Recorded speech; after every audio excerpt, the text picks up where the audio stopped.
All right, welcome to the Daily Gun Show. Not feeling it tonight. Got Cycle Camp in here and CloverTech joining us. Got a couple other links out.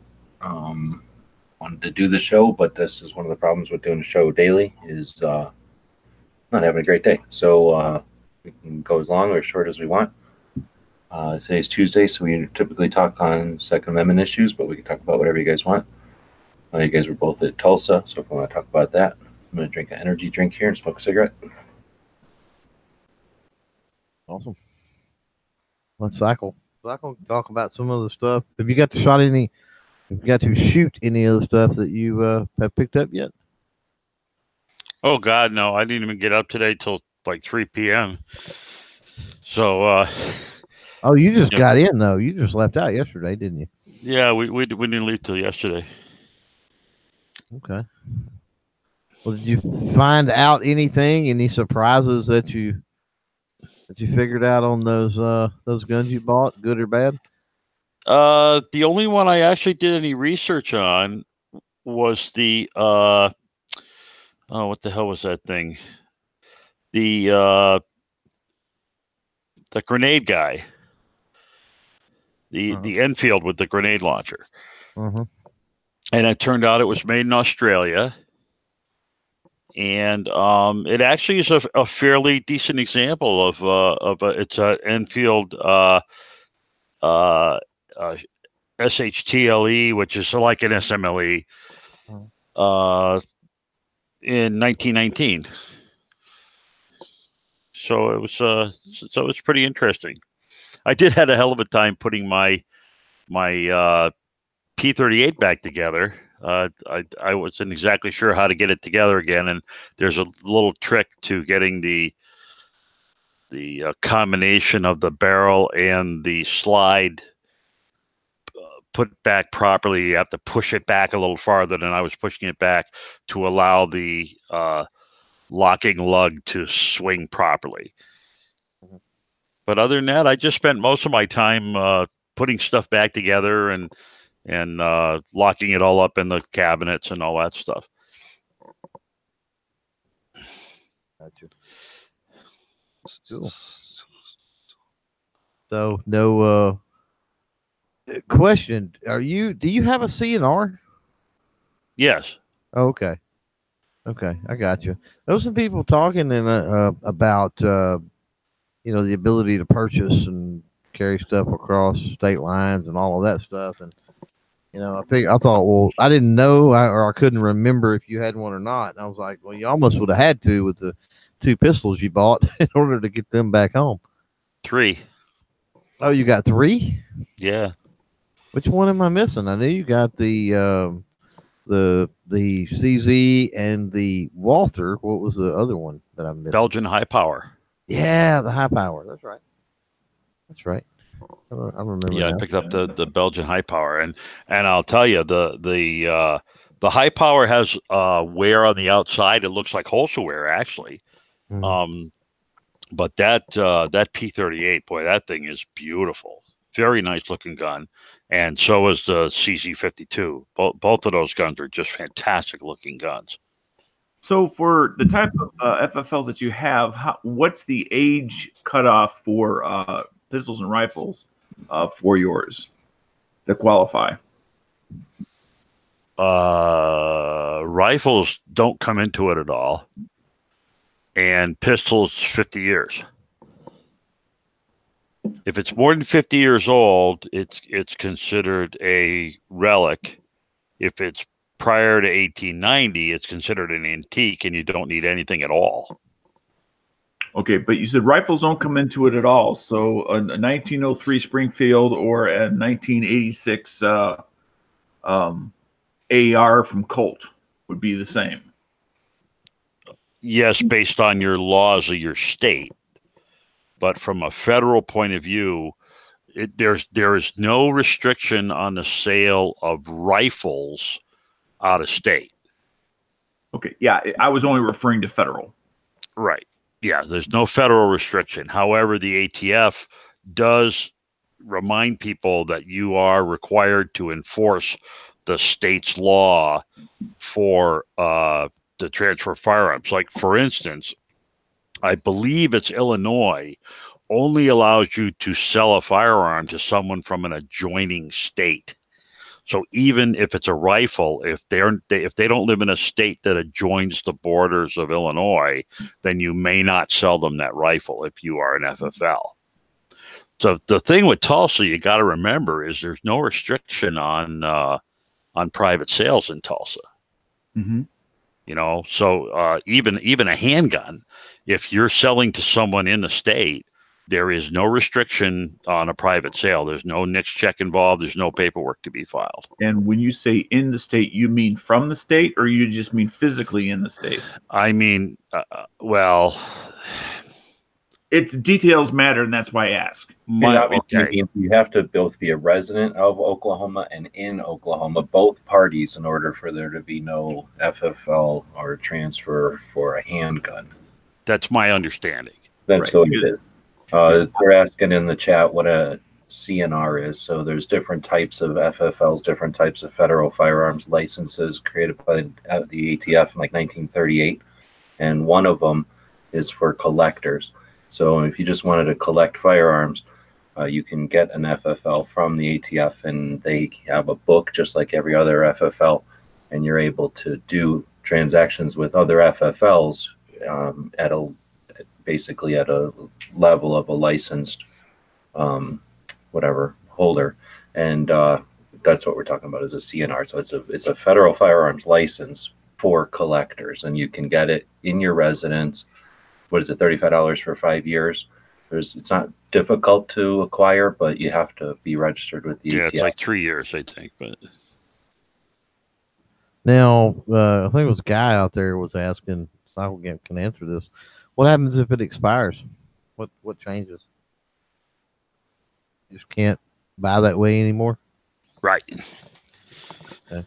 And I assume you have to have a book like a traditional retail FFL would, or is that not the case? I'm sorry? Signing books in and out of your collection? Yes. If you buy a firearm on a CNR, you have to transfer it out of your books again. So you can't. So most CNRs only sell firearms to other CNRs or other FFLs. A CNR is really not supposed to sell a firearm to a private individual. Okay. If you bought it on a CNR license, I don't think it's illegal to. I just think that general practice is once it comes on your books as a CNR, then you typically dispose of it the same way.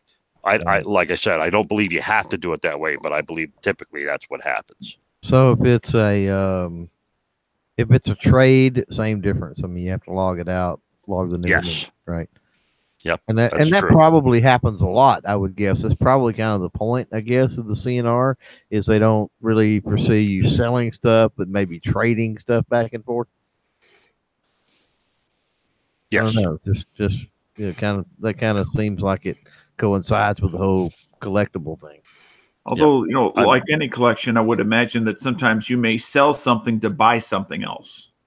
Then maybe the buyer doesn't have what you want, but somebody else does. So you sell something off in your collection to get that other thing.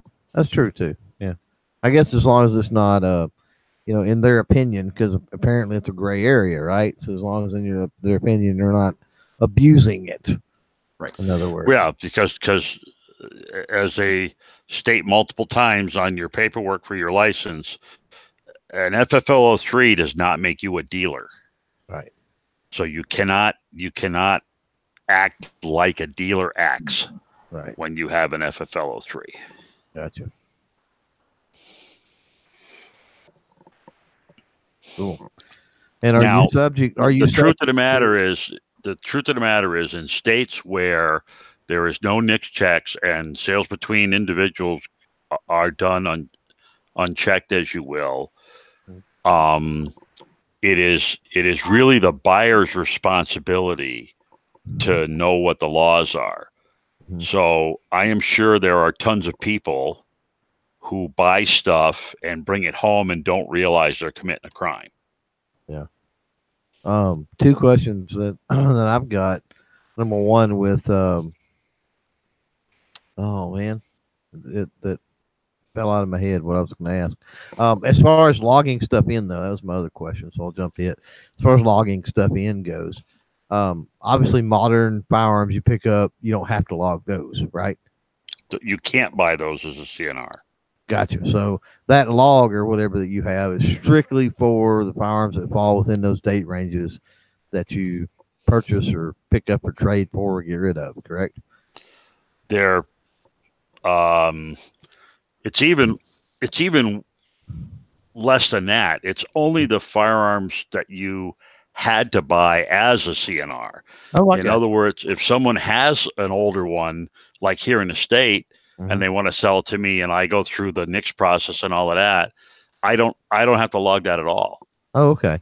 So it's only things I buy as a CNR, Gotcha. and you know you're buying it as a CNR because you have to provide them a copy of your license with a wet signature.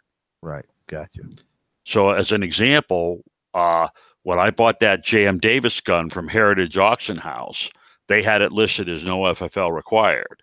Right. Well, that was listed incorrectly. It should have been listed as CNR required. Right. And after the fact, they called me, and or when I asked them, how come you haven't sent it to me yet? They said, "Oops, we made a mistake. Do you have a CNR?" Or they could have sent it to an FFL as well, obviously. But they asked me if I had a CNR, and I happened to have one, so I was able to fax them a copy of my license, and then they mailed it directly to my house. And that's the other advantage of having a CNR license is, even if it comes from out of state, if it's a CNR purchase, they can mail it directly to your home, which is pretty cool. Okay, I got you. That's yeah, that's interesting. So if it's legal, so let's say I don't have to go through nothing here in Texas to buy something from somebody. So I get a CNR, and my neighbor down the road's got something that falls under CNR, but I just go over to his house, give him some money, and bring it home. That's exactly right. I don't have to put it in there. No, you do now. What if it was well, no, I guess it wouldn't matter then. I was going to say, what if I traded that to a guy that had a CNR for something that he had in a CNR? I guess that still wouldn't matter. Well, he would probably want to do the thing that he had to get it off his books easily. He would probably want to say, I sold it to this other CNR guy, and here's his license. Right. Okay. Gotcha. Because that's the issue is when you dispose of them, you have to show that you're disposing them to someone who can legally have them, and that's part of the pain in the ass thing. Right. So I put very, very little on my CNR if at all possible. So it sounds like a CNR is really exactly what it's about. They've kind of tightened it up a little bit. That it really is for people that are going to potentially buy something and hold on to it more than anything. Only ever what it's ever been. It's just that whenever they started the stupid interstate thing in '68, when you couldn't buy across state lines, people were like, why does it matter if I buy, this old thing that's over 50 years old? Remember in '68, over 50 years old was a 1900s gun, like an 1800s gun, excuse me. So they said, oh, okay, well, I tell you what, if you want to go get your background check through the federal government and get an FFL, then that's the equivalent of getting, I don't know, like a CCW, so that you can get through the 4473 quicker. Right. Yeah, it's like having a mass FOID card. It just makes it easier to purchase. As soon as they put a hindrance on acquiring firearms individually across state lines, they created this so that people that are literally just collecting can do a background check and facilitate it a little easier. But like all your examples, if you're in Texas, buying from somebody in Texas, I don't know of any advantage of putting it on your CNR in your book. Right. The book is just there so that if Psycho Camp could call somebody and say, hey, you've got a firearm that's on the CNR list, I want it, send it to me directly, and I don't want it to deal with an FFL. Right. I think that's really the only reason for it, right? Because otherwise it's an obligation and a hassle. Well, I'll give you another for instance. So I went to Massachusetts and bought a firearm in Massachusetts, but the guy wasn't from Massachusetts, but he was a CNR guy, and so was I. So he could sell me that gun directly in Massachusetts, both of us using our CNRs. Even though I don't live in Massachusetts and he didn't live in Massachusetts either. Right. So it just expedites, like you said, the transfer of relic and curio guns. Right. And curio guns, they don't have to be 50 years old, but they have to be on the list. And that would be just some almost novelty-ish gun, I'm guessing. Yes, weird like pen guns and weird shit like that. If they're on the list already, then you can buy them. But if they are not on the list, then they have to be at least 50 years old, which is kind of weird because now there are Colt AR-15s that are technically curio and relic guns. Well, that's what I was fixing to ask, because as time marches on, and this is I don't know, maybe this is a speculation. It's a rolling 50 years, too. exactly right. But this is a speculation question too. But as time rolls on and 50 years is more modern type firearms, does anybody think that curio and relic stuff would eventually change? That they'll go, oh, wait a minute, we've got people out here dealing in what's modern stuff, within the next 20 years, let's say. It'll never apply to select fire and things like that. Well, I understand that. I said more modern stuff, like a Glock or well, no, because select fire is NFA. And if it's NFA, that takes it off curio and relic automatically. A Glock would. It can't be both. If it's 50 years old? Yes. A Glock, as long as it's not select fire. Right. So an AR, so like a Colt SP1, they were like, what, 67, something like that? Right. So they are now, if you get one that was built in 67 or 68, that's a relic. 50 years old. Buy it on your CNR, mail it right to your house. Wow. If you didn't live in Connecticut. Right. One of my original questions was about, I like label 2 different rifles, and one of them was an 86 Colt AR, and I picked that year on purpose. No, 86, no good, because it's got to be 20, 30 something, right? Before it's 50 years old. But once it is cooked to 50 years, it's then eligible. Absolutely. Sure. And the only problem with Connecticut is Connecticut bans them by name. As part of our assault weapons ban, they ban those by name, so I'll never be able to buy one. Yeah. Well, my premise was, what's the possibility that in the future that they'll try to change that to where they'll say, well, we got all this stuff that is quote unquote modern, right? Because of a lot of the leaps in technology with a lot of the polymer, let's say, handguns coming into play and stuff like that in the 80s and the 90s and whatever. And they'll say, well, this isn't really, it's too close to modern, right? Because you're already making a leap now. Yeah, but what's the difference? Stuff. No, I mean, I understand. I'm just posing the question out there. Yeah, I mean, otherwise you're trying to read tea leaves of political winds, and that's impossible. Okay, we can't have a conversation? Yeah, I thought we were. Yeah.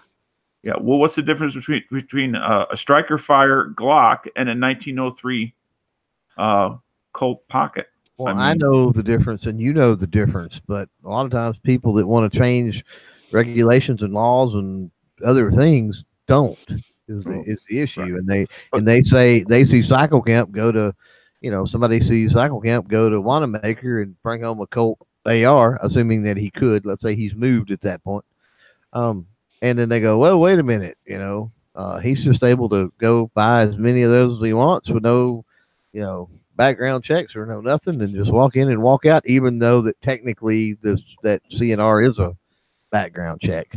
I don't know. I just that's always been in the back of my mind with that rolling 50 years. That's weird, because eventually you're going to be getting things really similar to modern firearms. I think. I don't know. Maybe I'm overthinking it, because things we have right now, or even things you had in the 90s, let's say early 90s, let's say the Glocks. By the time you get to, what would that be, 2040? I mean, yeah, that's good. It really is going to be old news. Yeah, it probably will be. Yeah, it'd be laser guns and crap like that, bro. I do, but I think a more a better example or allegory to that would be the $200 tax stamps, right? At the time of NFA, the $200 tax stamp was like a month's pay. Right. Like $3 And grand. now $200 is like coffee money. I mean, Yeah. to It's some over people. $3 grand with inflation now. Yeah. $2,200 last time we looked it up. I do have a question over a type of gun that's that I know very little about, and maybe I know Clover you do, and Clover and Cycle you as or Cycle knows, and Clover you may as well. And it's not something that's made this way, but it turns into this, and that's what's called a tanker gun. If one of you two, or both of you two, or all three of you, can explain to me in the audience what is a tanker gun loosely. You mean a Garand, or are you talking about any gun that's a carbine? I'm talking about anything that's generally called a tanker gun, not a Garand, not necessarily. And that's what I thought. My understanding until this past weekend is that all tanker guns were Garands, and then I was corrected that that was not the case. So I'm asking to be. Well, the Garand isn't the tanker gun. The M1 carbine would be the tanker gun. Well, there's a tanker version of a Garand that does or does not exist. It was made in very limited numbers in real life, and then a lot of guns were made to look like that and sold as that. And then until people started to actually be able to do research and pay attention to it, a lot of them were sold that way. So what, they're 308s with short barrels and collapsible stocks, but they're still Garands. So it doesn't matter. The CNR says it has to be non-modified. So it has to be, you're collecting, you're not acquiring. So it's supposed to look like the original configuration. Now there's something in there that says something like, if there's question about it, you're not going to go to jail. Like if you're going to insist that this was in the configuration of the war and it's like questionable, it's always going to be in your favor. Or I think it says, as close to that as government speak can say it, because they're not trying to put people in jail.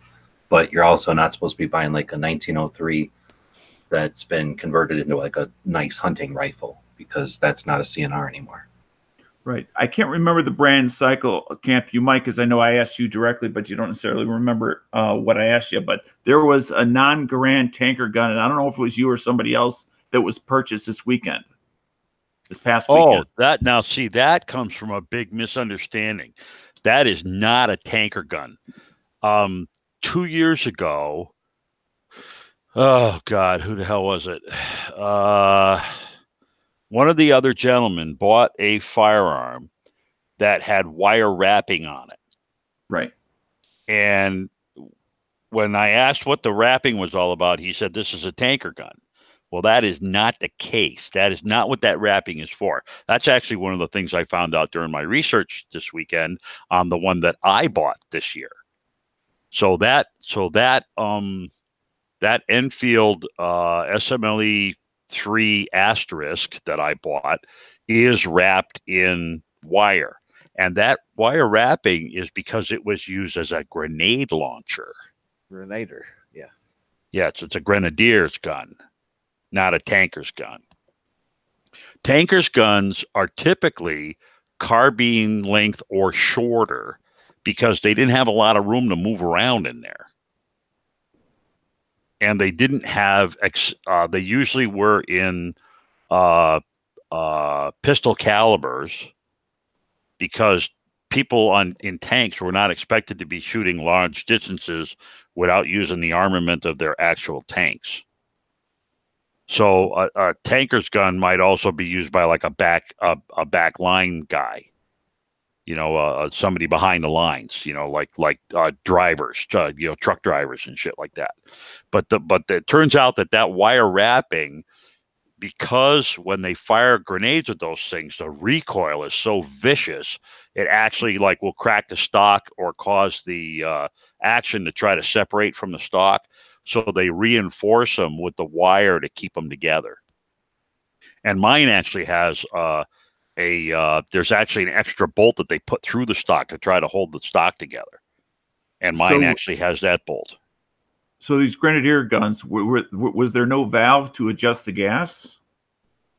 No. A bolt action gun. What gas are you talking about? It goes from the barrel, from the bullet out the muzzle. Well, I guess, yeah. Yeah, they didn't. Okay. They didn't have like a relief thing that said. Now you were generally speaking, depending on what kind of gun it was. Some guns actually used a regular bullet, and the bullet actually started a fuse inside the thing that the grenade launcher was delivering. But generally speaking, it's they use a blank round, and sometimes that round is a little less powerful or more. If they're throwing even more than just a projectile, like if they're throwing more than a bullet, like those things that they use on boats to throw the Gatling hooks or whatever. I suppose it's possible, but it's it's that old weight versus speed thing. When you fire a grenade, the grenade ain't going 2,000 feet a second. The grenade is poof and going across. So parts for my machine. So yeah, that was one of the things I learned was that somebody said that was a tanker gun. And another thing I learned was that the firearm that was purchased last year had green paint on it. And the guy said, "Oh yeah, that's because these were in like India and stuff." Well, actually, that's not true. It turns out that if you looked at the arsenal's manual, the armorer's manual, all of those guns are painted. If they're painted green, it was actually a cadet gun. So it was used for training purposes, and they actually came in 3 different colors: green, red, and one other, and I don't remember if the other one was blue or yellow. And the green ones were safe to be fired with regular ammunition, and the other 2 were guns that could be carried and played around with, but they weren't supposed to be used with regular ammunition. So I learned 2 new things. I learned that it's not a tanker, it's a grenadier's gun, and I also learned that the paint, that all of them were supposed to be painted, regardless of what theater they were used in, and that the green paint was special because it indicated a cadet's training rifle that was okay for full power ammunition. So I learned some new shit. That's what I learned today while I was checking out my 1919 Model 3 that was actually made in Australia in some factory that begins with an L, but I can't remember the actual name. So G-Webs, I want to back up a second to something G-Web said, because he was talking about the CNR, and he said, if you buy something that had been sported or whatever. Now, it sounds like all of that's a gray area, correct? Well, the problem is when you sporterize a gun, you do not change the firearm, you change the stock. So right. I don't think it's a gray area at all. If you're not modifying the action or the barrel, then you haven't changed the thing that was manufactured. The stock that it's in is no big deal. Well, I guess where I was going with that is, what if you were buying that? What if it was like incomplete even? What if we were buying, because you're talking about the receiver, right, being what's transferable or registered or whatever. So, the actual firearm is basically the receiver. So, what if it's a situation where you're buying it on your CNR because you plan to restore something? My personal opinion, and I am not a lawyer, blah, blah, blah, is the thing that's dated is the receiver. That's what has the date on it.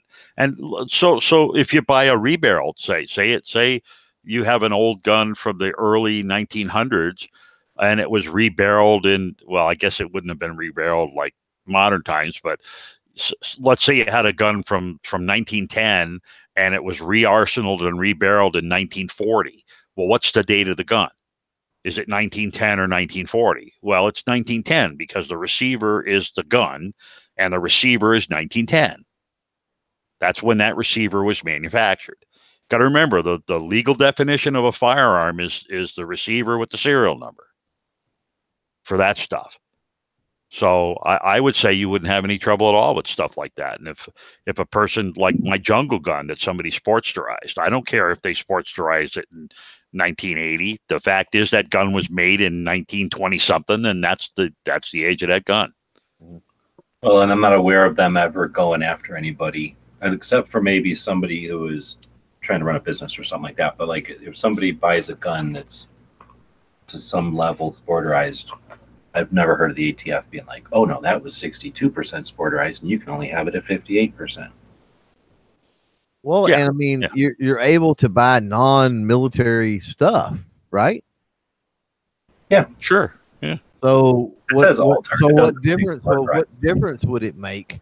It says if all it was- not sporterized. Because I think you're supposed to be collecting. I don't know. I mean, it's the law. I mean, it's a dumb law. It's Why really, can you not be collecting old hunting rifles that was built out of milsurp? You know what I mean? Well, I know. That's Sure, what I'm you saying. might be I know, collecting I think- German shotguns or something. You know, who knows? I think they put it in there to describe what they had in mind. But then since they say in the same paragraph, like, but if this is ever debatable, like we're going to err on the side of the licensee or something like that, then they're basically saying like, please buy things that are old. Like that's all they're doing. Because even if you did buy a 1903 that was completely sporterized, what's wrong with it? I believe you're completely justified in saying, I want this in my collection because it shows an example of what it looks like sporterized. Like they'd be like, okay, that's in your collection. Right? I mean, unless Or maybe like me, you're an operating system guy or an actions guy, and I don't give a shit if it's sporterized or not, as long as the action works the way it used to work. well, that should be a crime, but I guess it's legal. Yeah. No, exactly. So whatever. So they describe it, but I don't know if they do much. Like I say, the only enforcement I would imagine they probably do with this thing is people that use it to acquire a lot of guns without having to go through an FFL and then sell them, because that would be a crime. You know, that'd be against the laws or the rules that they do enforce in it. But I don't know. Maybe we get an attorney in here who puts them together or something. Because they probably have more answers about it. Well, since people Sure. don't live forever, at some point collections are sold. So people's financial conditions change. They need the money out of it. Their life changes. Sure. And as long as you're not a dealer, as long as you're not in the business of buying and selling guns for profit, it's okay for you to sell guns. I mean, they don't actually define how many guns a year. They don't say like if you sell 15 guns in a year, you're a dealer.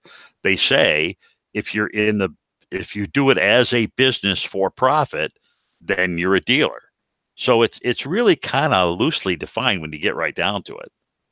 And I think that's good. That's why I have such a problem with gun of the month plans. So I mean, think about it. So if I was from a state that said you could only buy one gun a month, and I went to Automakers, I could only buy one gun. So I would never go there. I mean, I would never spend, because the one gun now just cost me like $3,000. You know, it's Right. stupid. And that's part of why they want to push stuff like that, is because that, you know, it's a way of limiting access. Right. They know it's going to raise And- the cost overall. Yeah, cost. and Dog Body, you know, the Muscle Dog Mafia here, he put a thing about the gun show loophole myth. Well, there is no gun loophole myth. The truth of the matter is, it depends on the state you're in. If the state requires certain transactions be monitored or certain transactions have a NICS check, then they're going to have them. But if you go to a free state like Tulsa, nobody ever asked me the whole time I was buying and stuff. Not one person asked me what state I was from. It was, give me your money, here's your gun. Now, I have a CNR, but no one asked to see my license. No one asked me for a copy of my license. You know, I see what you're saying. Was that dealers or individuals? I didn't buy from any dealers. Gotcha. Okay. Because dealers, FFLs, see, that's the gun hole loophole. That is truly the myth. Is if it's an FFL, he has to follow the law. I probably should have taken pictures of some of the signs. There were signs hanging up there that said, if you're not from Oklahoma, don't even bother stopping at this table. Right? Because they were Oklahoma dealers. There were other signs up that said, if we are not Oklahoma FFLs, if we sell you a gun, we have to ship it. You cannot take the gun home now. So FFLs, they did a very good job. I thought the signage was very good. If you were dealing with a real FFL, They were there, and I saw lots of people sitting down at desks with pens filling out 4473s. So when it, no one has ever said no, you can't ever buy a gun. What they said is if an FFL sells you a gun, there's no difference between buying it in his shop and buying it at a gun show, and that is absolutely true. There is no loophole for an FFL selling a firearm at a gun show. I hate the term loophole in general because we have private sales, and that's what they're trying to refer to. And every state has its own rules and regulations over private sales. Exactly. So there's no gun show differentiation, if you don't like the word loophole, which is cool. I like that. There's no gun show differentiation.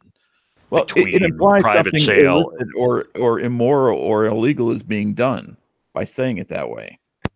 Which is why they engineered the term.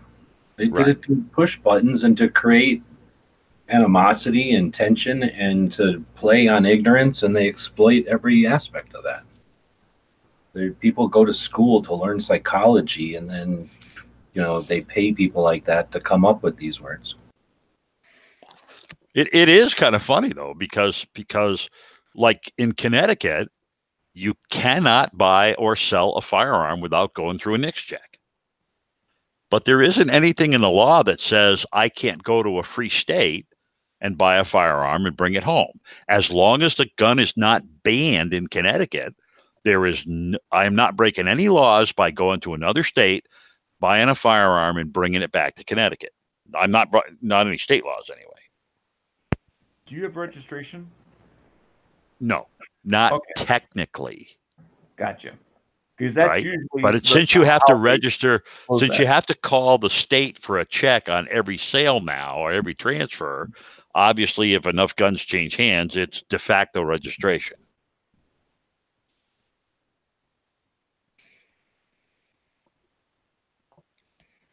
So, but it was a great show, and I had an awful lot of fun. Bought a lot of junk. I started running some footage today of stuff that I had bought and that I will put up, sooner or later.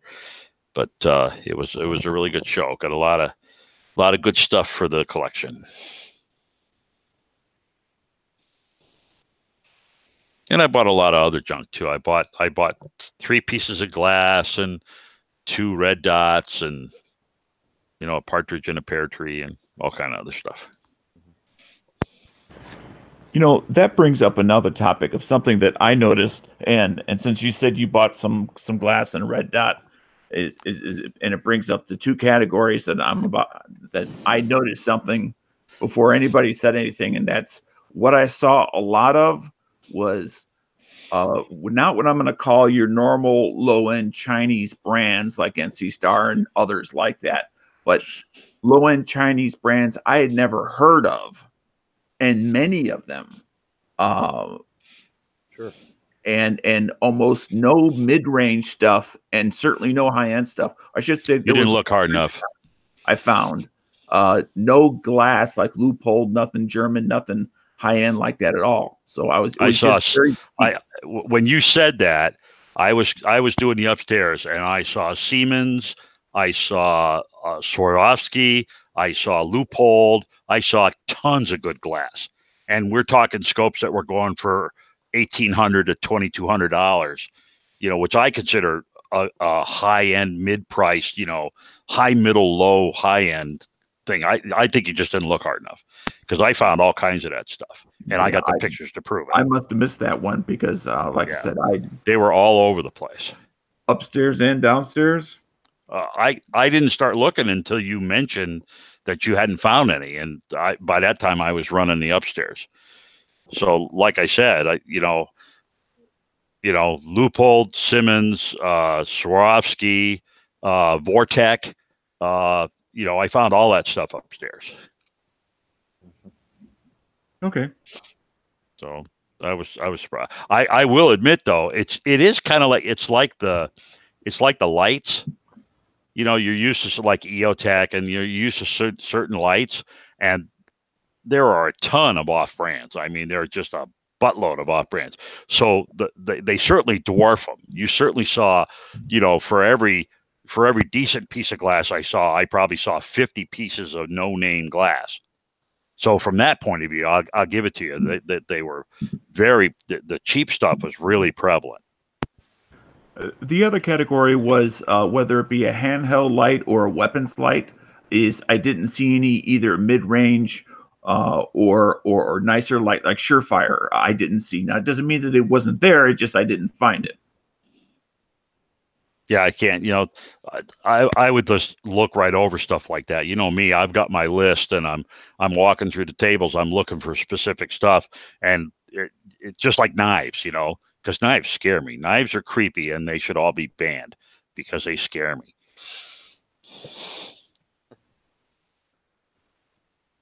Well, it's one of the things that I think you could walk through there, you know.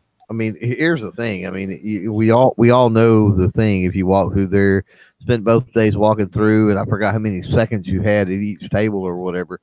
So you got to think that, you know, you're walking through there, and you're kind of eyeballing things. You know, it's a kind of a general thing because you're kind of trying to cover as much ground as possible. So it can be really easy to miss a lot of stuff. That's the beauty of, you know, whenever we do this, when we go, that's the beauty of having multiple people there. You can get back to the table and say, hey, I'm looking for this and I haven't found it, you know, because somebody else may have, and you just walk by it 1,000 times. I was looking for a dealer. I was looking for a business, and I made that outer circle, what I call the outer circle, you know, that main aisle basically that runs completely around the show. I walked it like 5 times, you know, and you know, looking on the outer edge, looking back toward the walls because I knew that that's where they would be, and never did see them. And then got over to the table, said something, and Gizzard said, "Oh yeah, they're right over there." And they were like right across the building from us, and I'd walk right past them 5 times. It's real easy to miss something, as well as the fact that although the show is two full days, you know, on Sunday, you know, I saw people starting to move things around, you know, 10:30 in the morning. As far as, you know, yeah, they were stuff. They were pretty early. I mean, I noticed the majority of them afternoon, but there were quite a few empty tables. But still, you know, it's I think, Clover, you made the comment that, you know, for every table that was gone, there was 30 tables that were still there. So you're still looking at a gun show that's like 10 times bigger than anything you get in your own state. At least, yeah. Yeah. But it was you know, it was another great show, and I had a lot of comments from people about you know, the photo opportunities and stuff, and it's just a lot of really nice people. Good deal. Yeah, I found doing the pictures, a lot of people were especially with what I'll call like smalls, police badges, you know, just smaller little items that are what I'll call in the periphery of firearm related stuff. That a lot of people were very kind of happy to see somebody interested in taking a picture of their stuff. That's something that they saw value in, that other people see value in it as well, beyond just the dollar value.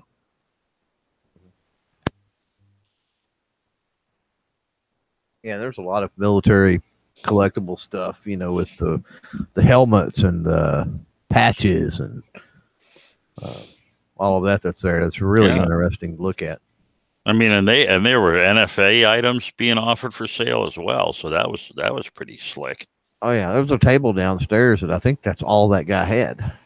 Yeah, and upstairs there was a Rising, and it was pretty cheap. You could have got the Rising for $6,500. It's pretty cheap. I mean, I don't know how long it would take them to actually transfer it to you, because you got to go through if you didn't already have an NRA. I don't know how the NFA card works or whatever, but it's fun stuff. You're basically at the back of the line with all of that. If you're talking about on a federal level with the NFA stuff. Yeah. And on the YouTube side, the Juice, thanks for your comment. I appreciate that. That was in front of the Judiciary Committee. Was where that was, at the Legislative Office building. That's where I was doing my yakking at the this year for the gun rights stuff.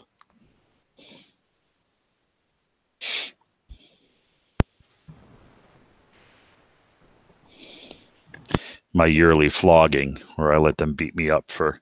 I spent 14 hours to give three minutes worth of testimony. Wow. Yeah. Well, I mean, I could have left after mine was done, but I stay there to support the rest of my Sure. pro-gun buddies. So, good stuff. When you were doing that, did you happen to notice those I don't know if they were young ladies or women or whatever sitting behind you? They all had the same color T-shirt on. Yeah, in fact, I bitch about that. Those were all Moms Demand Attention people. And basically what they do is one of them comes really early with a big bag of sweaters and sweatshirts and stuff, and they lay them out over all the chairs. And where I was sitting, that's where you come to give your testimony. That's the desk you come up to. So what they do is they get that bunch of rows right behind there, and they load them up. And then as people come, they sit in the chair and give the person the shirt or the sweatshirt back. And I bitched to the one of the committee members afterwards, right, and said, do you understand? Because the gal was just packing up and she had the big stack of them in her hands, and I pointed her out and I said, I want to let you know what's going on here. It used to be under the other really bad guy that we had, that their particular procedure did not allow you could not wear a shirt or a button or anything that had your affiliation on it. You had to come in your street clothes. But this year, apparently, they must have dropped the law because he's not the head of the committee anymore. So they must have changed the rule. Yeah, it's very irritating. But I don't really, the bottom line is I really don't care anyway, because, everybody's entitled to their opinion. And, if they want to jam the box, fine. There was, if they had scanned the crowd, you would have seen many more of our guys than their guys. Their guys were small in number, but they were concentrated right there in the front. So it made it look like there was a lot of them. But if you pan the whole room, you would find that the people in the pro-gun community were far outnumbered them. Well, I mean, it is in some ways a good example of they understand the techniques and the tools of the trade of how, with smaller numbers, how to get noticed. Exactly. All Saul Alinsky's rules for revolutionaries, what can I tell you? And they think there's no problem with that. See, that's the thing. They use a conservative average guy would say, well, that's not right. You shouldn't do stuff like that. And if we were to do it, they would call us on it and rat us out and write articles and stuff like that. But when they do it, it's all perfectly okay, because any port in a storm and by any means necessary. So it's really funny that's one of the reasons why I don't hold with, well, you can't stoop to their level and use their tactics. Well, my thing is, if the tactic works, use it. So it's pretty interesting. There's nothing gracious about losing. And if that's your goal, then keep being the nice guy. Right. The British complained about the way the colonists waged war. They were very upset about the fact that we hid behind rocks and trees and stuff, and actually shot people to death. Because that's not the way you're supposed to do it. You're supposed to show how brave you are by standing upright in a straight line and volley firing, and tough shit, buddy. We won the war, right? The end of World War I, that they realized maybe we best not do that. Yeah. With these repeaters.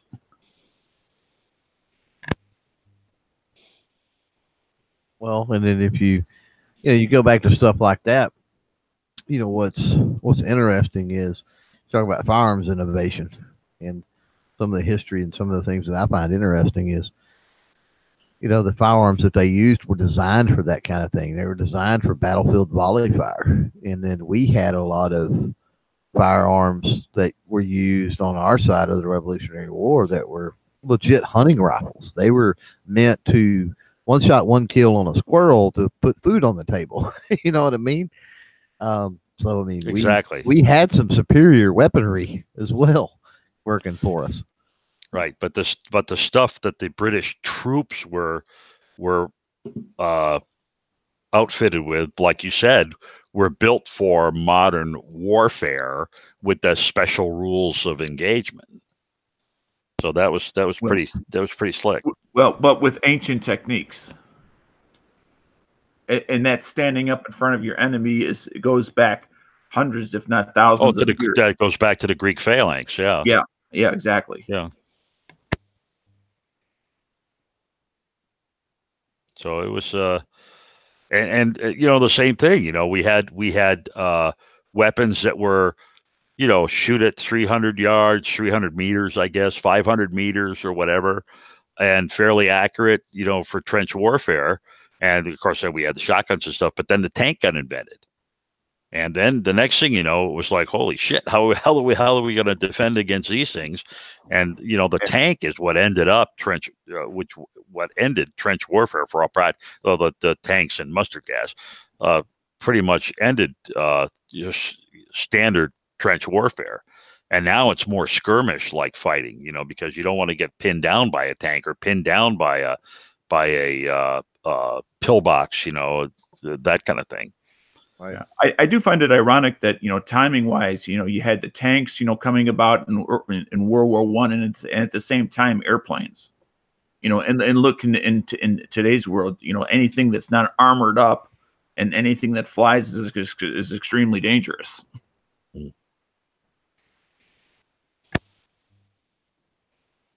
Yeah, it's a lot of tech, aerial than tech nowadays, especially. Sure, that's where it's at. It's. I mean, 50 years from now, and even now, to some extent, it's the drone that's the king, right? So you're gonna, like we were talking about, 50-year-old weapons, things like bullpups and stuff like that. They're going to be like, oh Christ, forget that doesn't even have a motor on it. It doesn't even have a video camera on it. What good is that piece of shit? Right. You have to get out there where the guy can actually hit you. You actually have to pull the trigger, physically hold it and pull the trigger. What archaic kind of crap is that? Why don't you just throw rocks at them? Yeah. I can't sit in my chair and control it. What? Don't make any sense. So 50 years,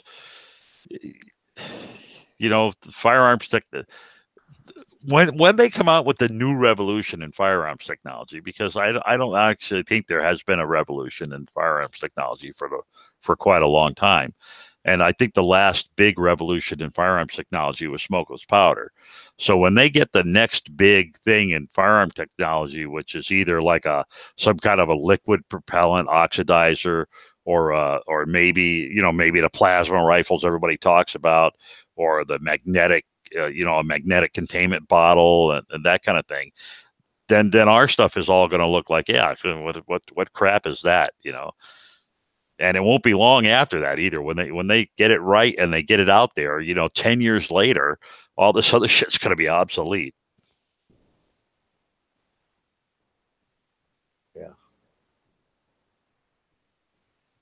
Yeah. I agree with Muscle Dog. He says in 100 years it'll probably be 90% drones, and if it ain't drones, it'll be guided missiles. I mean, look at now. The Tomahawk missile is considered out of date. Yes, it is. That thing's only been around for 20 or 30 years. Right. Just amazing. It's still very effective, but yeah. Yeah. Psycho, you're showing your age. You said it was only around for 20 or 30 years. It's been around for a lot longer than that. Has the Tomahawk been around that long? Yeah. Oh, wow. Go back to the 80s. At least the 80s, yeah. Uh-huh.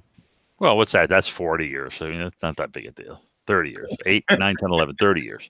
I wasn't that much off. Jeez. See if it tells here when it was developed. It says they're $1.8 million a piece. How many of those do you want? Good What do you gravy. mean? They're not putting those out with printers? 3D, don't they 3D print those now? Can't you get the specs on how to print those on YouTube? It says it was introduced by General Dynamics in the 70s. Oh my God. Been in service from 83 to present. So they're 30, 35, 30, 36 years old. They're still over 40 years. I don't know how you're doing your math. You said Well, the the year- 80s. 8 and 4 is 12. 80 from 19 is 39. And it was developed in the 70s, meaning it's over 39. But we don't have any of them that are actually that old. Shoot them. Nah, probably not. Yeah, but the technology's that old, so that's cool. It said here. Well, the platform's that old. They all know that the tech inside of them is developed all along. I mean, Raytheon's here in Tucson. They're not sitting there just making the same old 1970s tech anymore.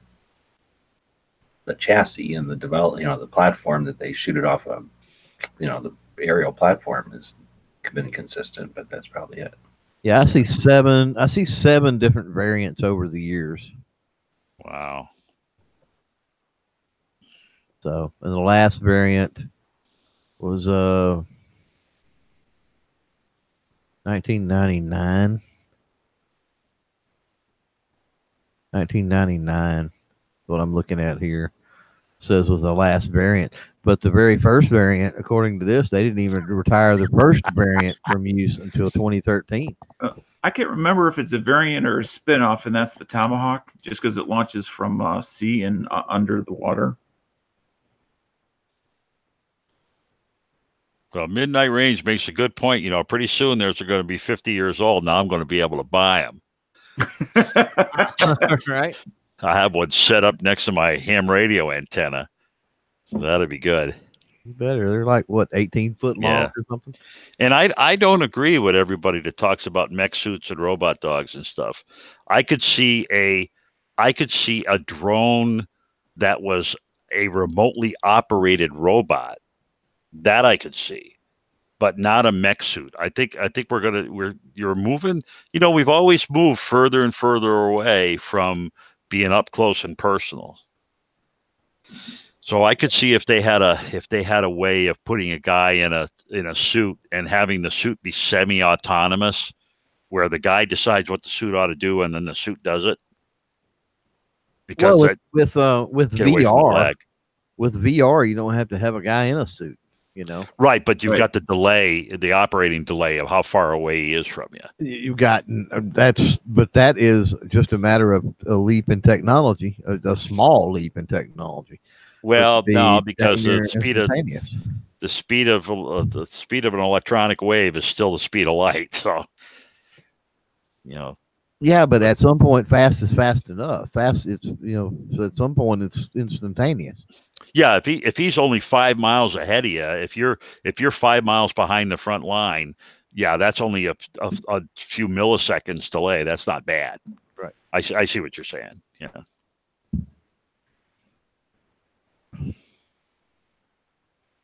No. Yeah. It's good enough for a video game. It's good enough for warfare, right? I like. I mean, did you see that article about them looking at the younger generation of video game players as military recruits? Because they're envisioning war going in that direction. Mm-hmm. Did you ever watch Moon 44? There's a movie for your movie list, Moon 44, where they recruit young kids and they assist guys that operate high-tech VTOL helicopters and it's not really warfare, but it's like corporate warfare, because they have like a mining operation on this moon, and they're trying to stop it from being taken over by the other guys, and basically it's like all out warfare. And Moon 44 is the story of the kids, and the guys that operate the actual devices are convicts. And it's the kids' job to give them intel and situational awareness. It's sort of like they were flying as tail gunners, that kind of thing. Huh. So it's pretty slick.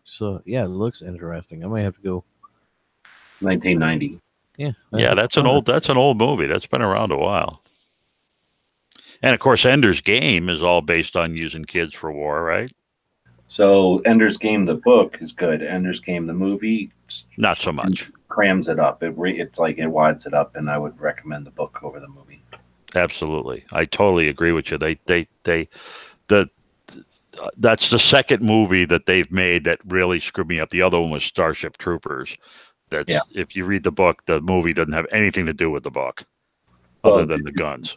You know that the movie producer, director, whatever, the person responsible for the movie is a socialist and hated the book Starship Troopers because it's anti-socialist. So he created the movie to parody and buffoon the concepts of the book. So it's actually designed to be the opposite of the freaking book. So God, yeah. The Last Starfighter. I remember that one. That's another good one.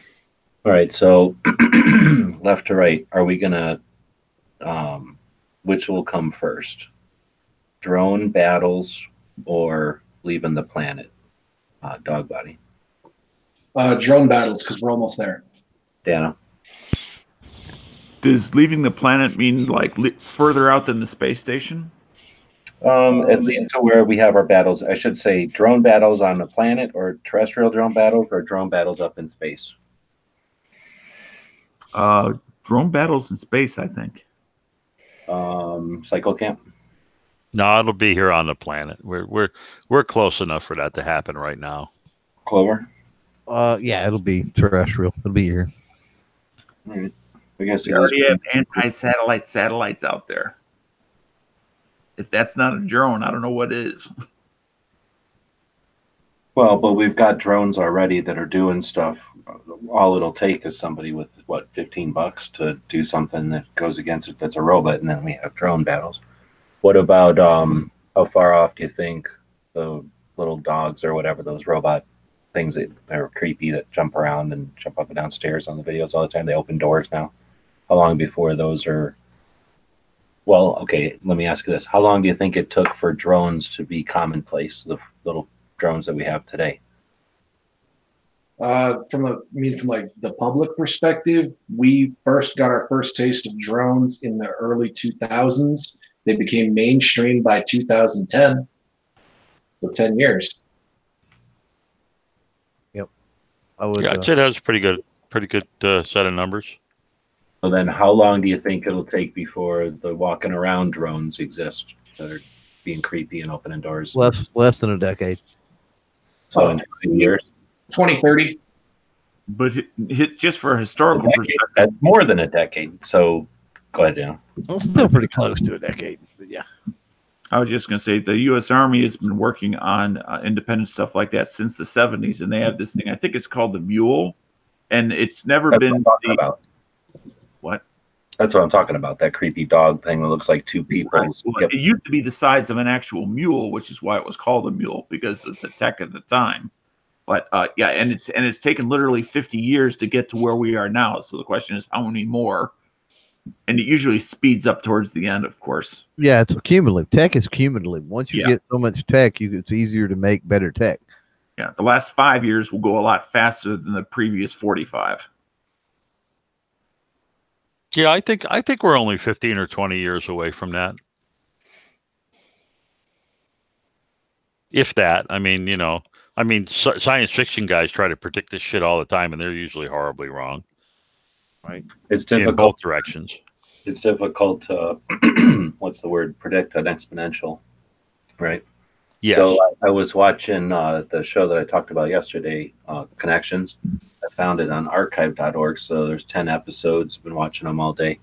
And it's really interesting. Those are from like the 80s, I guess. And, it's just the interconnectivity between all the different, I guess you could say, inventions, or at least his take on, looking at the relationships between all these different things, the cause and effect type of stuff. And quite a bit of it was gun stuff. And then, of course, quite a bit was tech at the end. And it's interesting to see, because they didn't have the internet when this was made, and what his prediction as, I don't know if he'd call himself a futurist or historian or what the heck he would call himself, but in that time frame in the 80s, trying to predict what was coming and the rates.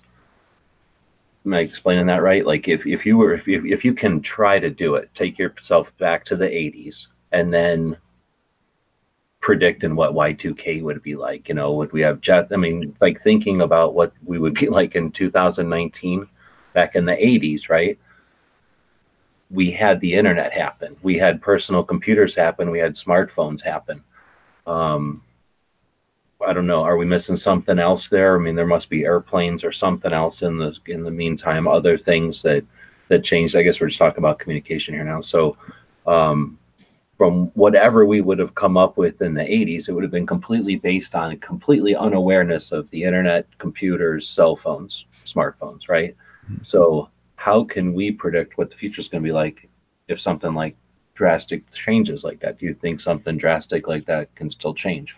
I have something that's analogous in regards to how fast things can change, and Clover might remember the actual name of it, and it had to do with processing power, and I can't remember the name of it, is how every 18 months processing power that's available almost doubles. And now this starts back in the 70s. Yeah, the issue with, when you're talking about computers and processors, the issue has never been, can we make a faster processor?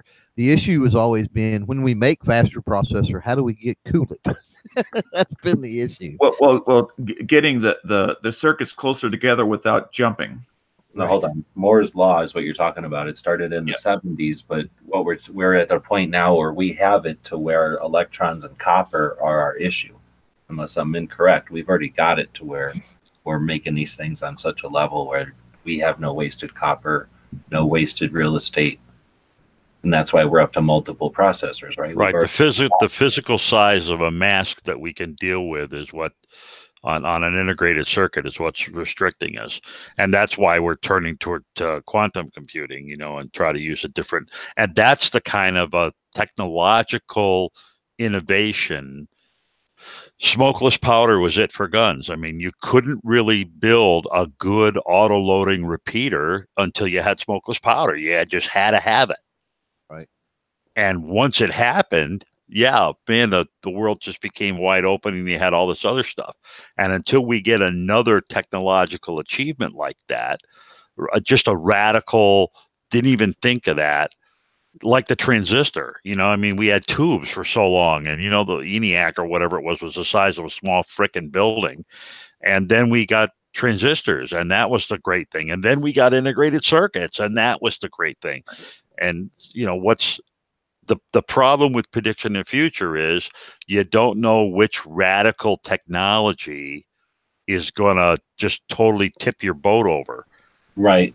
And it could be something like free power. If you change the dynamic where power, something easy, efficient comes from waves or something that's, renewable, that changes the ballgame. Right now, all of a sudden, we're dealing with different scarcities. Well, right.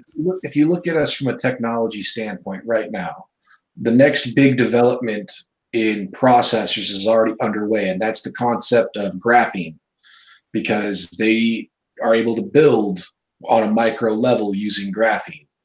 And then in terms of energy, we move in cycles with energy, where we go through a phase where we're trying to figure out how to produce more energy.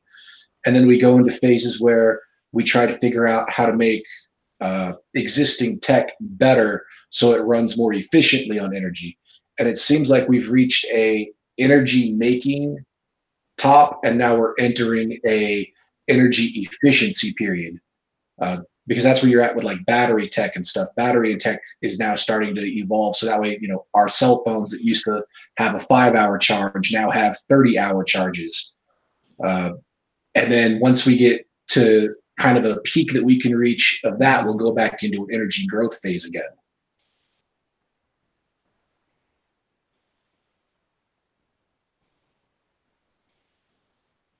Yeah, it all comes down to, like you said, it all comes down to technology changes. And sometimes, I think what you were trying to get to, sometimes it's a related technology that changes, that things you never did before because they were too energy prohibitive or cost prohibitive. Now all of a sudden they aren't because they've made some major change in some other technology.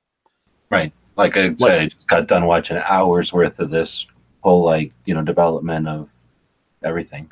And, plastic, for example, until plastic came along, you would need to carve ivory. You'd need to carve a really expensive piece of wood or a difficult to find piece of wood or a nut, or, there was, those things that were expensive and difficult to obtain were because the material was scarce.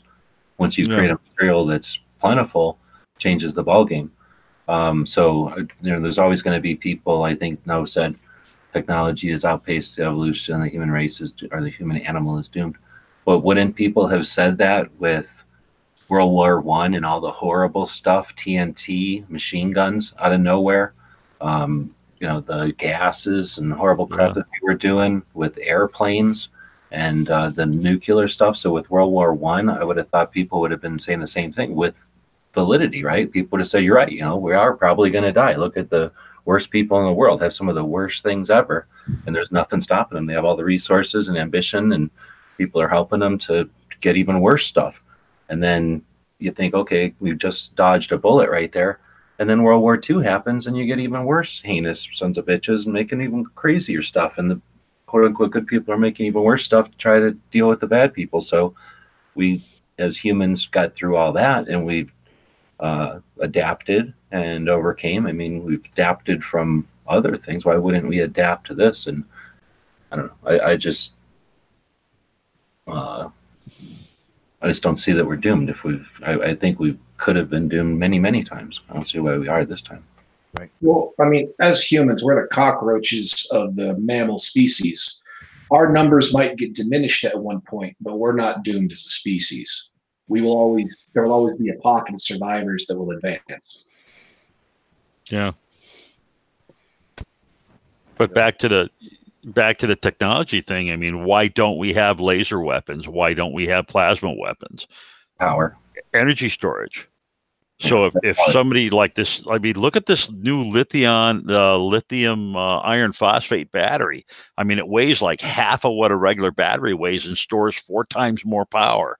That's just goddamn amazing.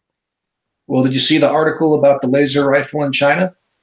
800 meters setting clothing on fire?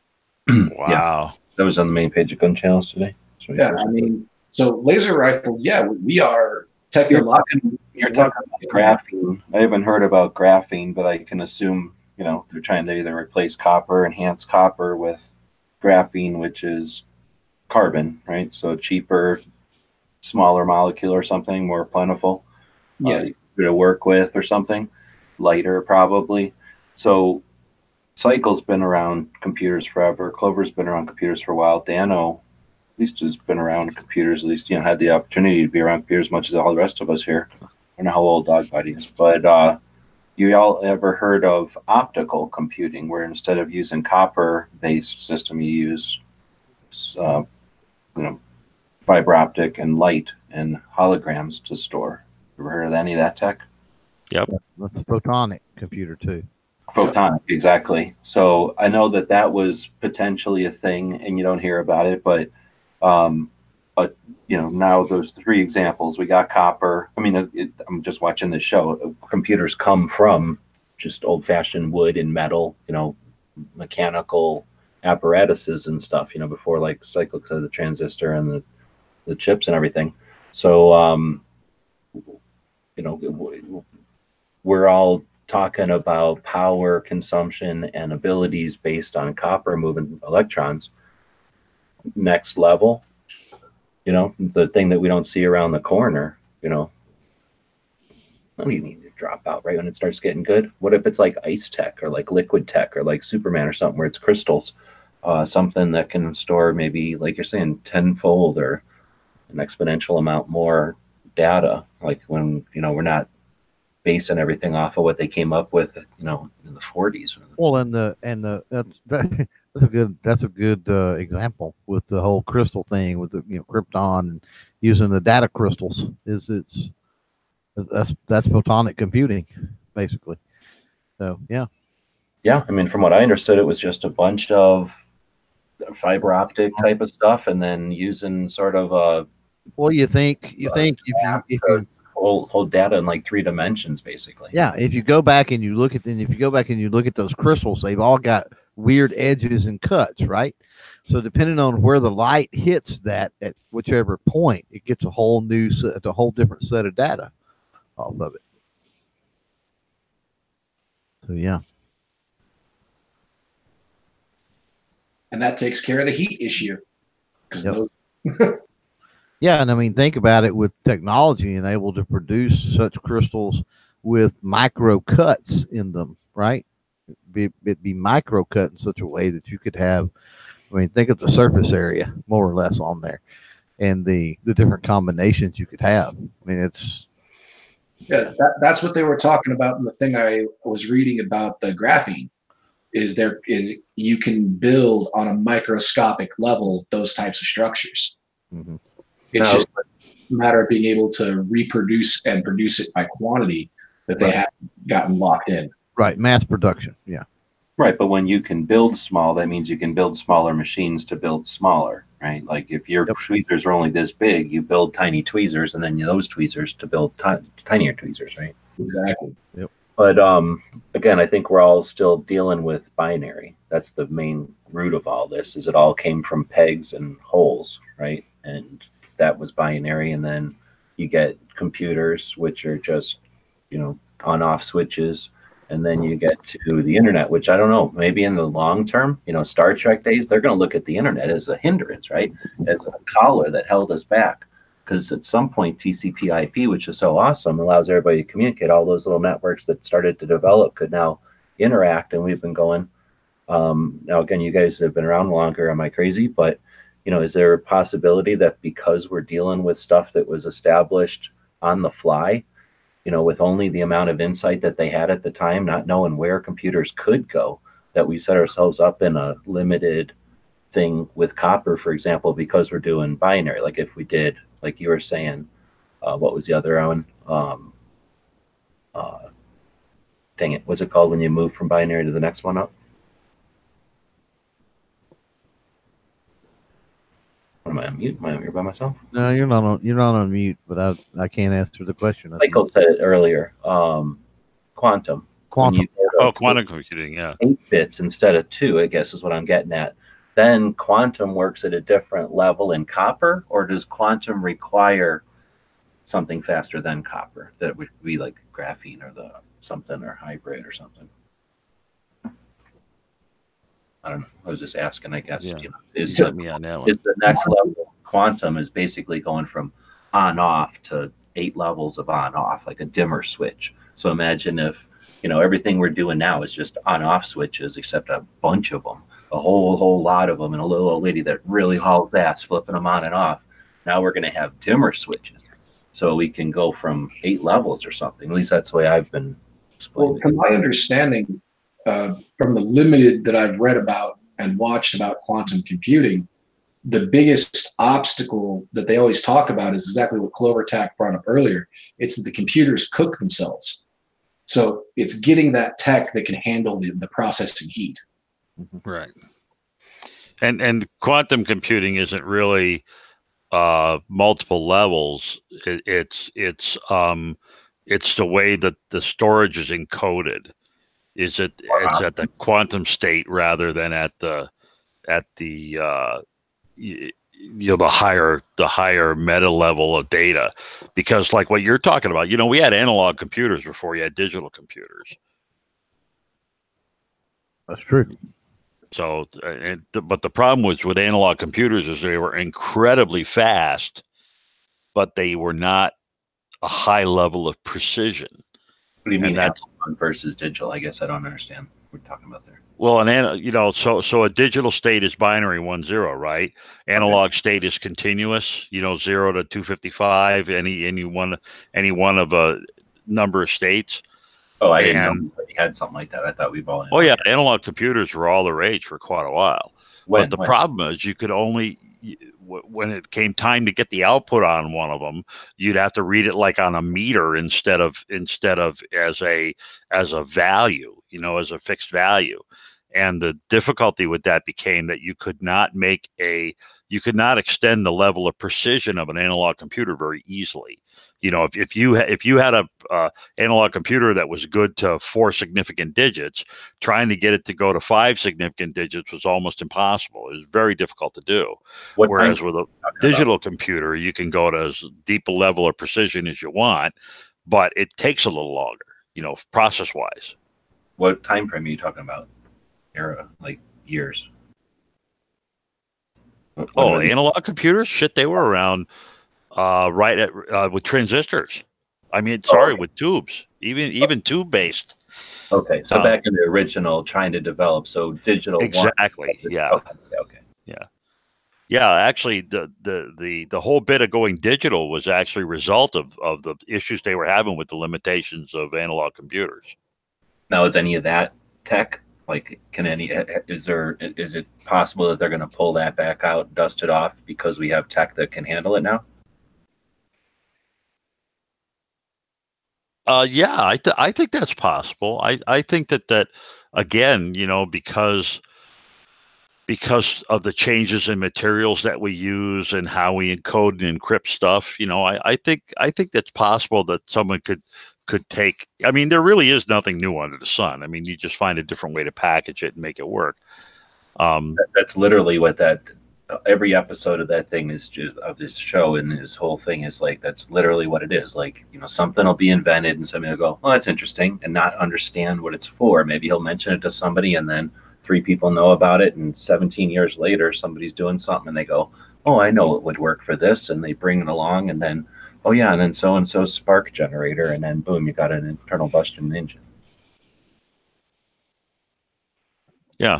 I mean, it's very well possible that we will end up using digital formatted programs to manipulate analog programs, because an analog program can calculate so fast. It's just difficult to build an analog program that can handle multiple tasks. So you might find a hybrid of the two at some point, where one handles all the functionality and uses the others as the tool to support itself.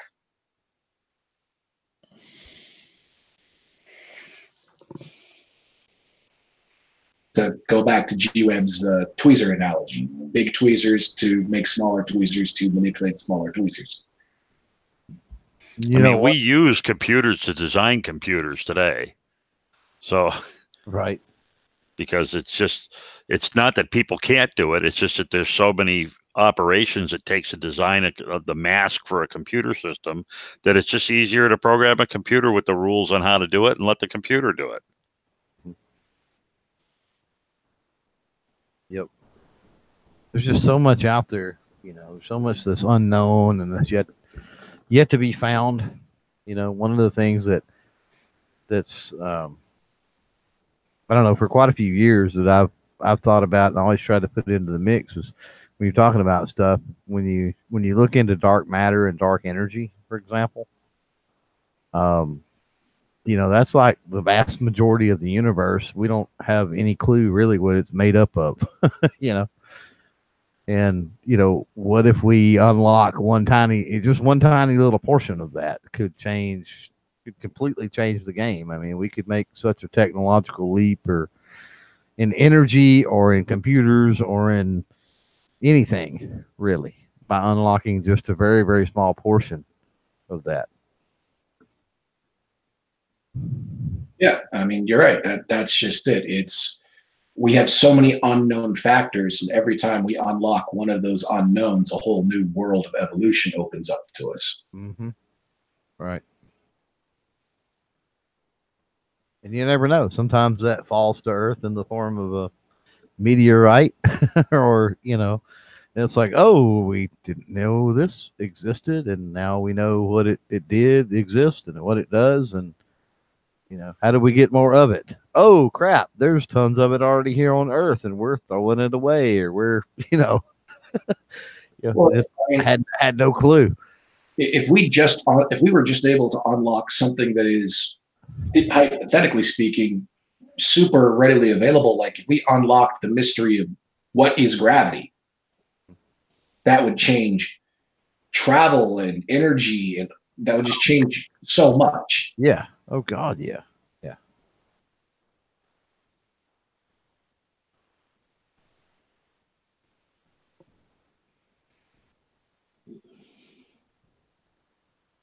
Well, you helped me take my mind off of the freaking kick in the nuts earlier, so thanks for that. Do we have anything else we want to chat about tonight? I think we dug the hole deep enough already, hadn't we? No, I think we solved a lot of stuff tonight. It was a good one. We got 30 people out there. Might as well do something, unless you guys are, I don't know. I don't mind. I'll keep going. Yeah, I'm down. Shit. Like to make this interactive, so we got people on both sides. Say something. Take us in a direction here. Otherwise, I'm going to go jump over to Instagram. Let's take a look at some Instagram stuff. See what's going on. I will screen share. There. What are we doing? Oh, we're looking at Instagram. Instagram. Today is former prisoner of war recognition day. So there's a POW MIA day, which is in September. But April 9th is chosen to commemorate this day because on April 9th, the U.S. forces surrendered to the Imperial Japanese on Bataan Peninsula in the Philippines, and soon after began the Death March, in which, well, an estimated 335,000 Americans have been prisoners of war, dating back to the Revolutionary War. And today we honor and remember those prisoners of war. So that's enough of mine. We'll go dig into the Instagram feed here. So what was this with Yankee? I didn't listen to it. He was I'm announcing. here at the new location of Sporting Systems, and I'm actually picking up a little myself today.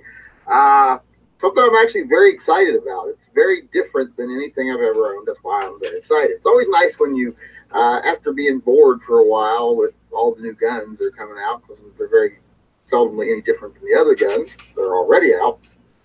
It's nice to find something that, lights that spark again and gets you excited once more. And I'm really excited about this gun because I think it brings together two different worlds. Is he ever going to get around to it? Way. So right? It's an all metal gun for carry. There, and I'll show you all what it is. Okay, I am here at the new. It was a Walther Q5 match steel frame. Oh, okay.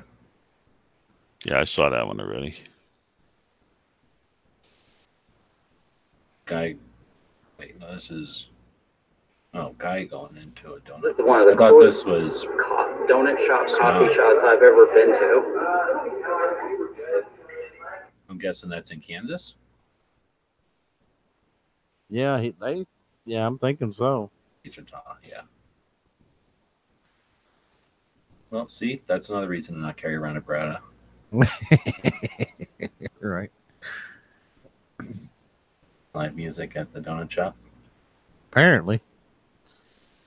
One from USN ER Doc. Yep. Guess he drove his bike up there. Got a bunch of guys in here. Uh-oh, there's Muscle Dog. What's this all about? Oh. I'm just, I found a bunch of old pictures from old war advertisements and pictures of dogs in service, and I decided that I'd share a bunch of them. Right on. Well, there's our Garins right there, and those badass, like, super long bayonets that were awesome. And I'm wondering what they're carrying. Back then, our dogs used to carry ammo and medical packs. This doesn't look like ammo, though. This might be something heavier. Good looking pups. That one looks very happy for whatever reason. Guess because he was getting his picture taken. Oh, yeah. Both these dogs are probably digging it. These dogs probably love carrying stuff around. Those are work dogs. Oh, those Huskies are very, very happy. His roll call. Channel does not be. Is this on YouTube or is this trying to do the YouTube gaming thing? Did anybody try that? That's YouTube from your phone. If you don't have enough subscribers, you can't live stream from your phone anymore.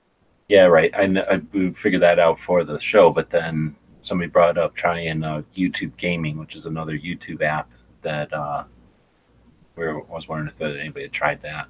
Maybe. No, you can't live stream from your phone unless you have enough subscribers, even on that, to my understanding. Right. Oh, The only way I think you can possibly get around it is to use like a third party. okay. So today, April 9th, is that today? Oh, that's from what's his name? Yeah. Confederate Liberty Lee surrendered to Ulysses S. Grant at Appomattox Courthouse in Virginia, effectively ending the Civil War. This engraved Navy revolver belonged to Lee. According to his son, Lee carried this pistol in a holster on his saddle. Cool. Anybody ever been to Appomattox? I've been in that room. I've been there. Nope. Pretty neat. This is, you can go and walk into that room where they did it.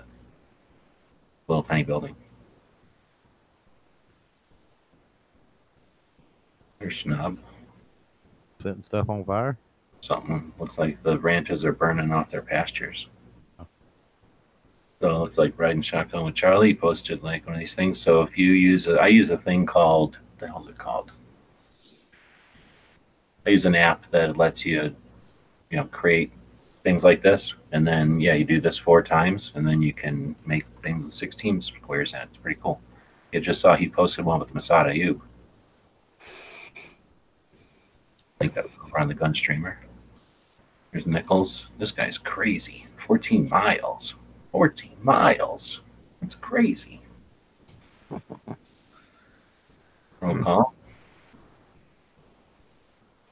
14 miles. That would take forever.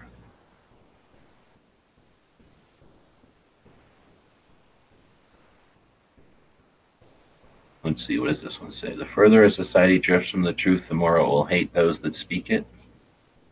George Orwell. Kevin.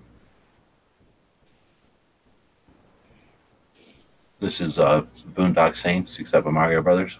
That's awesome.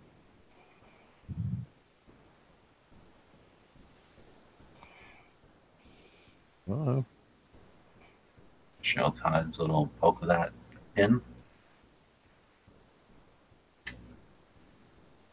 Well, this is just going through my feed, so there's Ghosts. What is he saying? Talking about a show tonight. What up, Instagram? Just a quick reminder at 8 Eastern, 7. Yep, 2-bitten. 2-bitten. Yep. What do you expect? All right, so where's one of y'all's? How come there's no Clovers in here? You weren't posting nothing today? I posted 3 today or 4 or something. I'll tell you.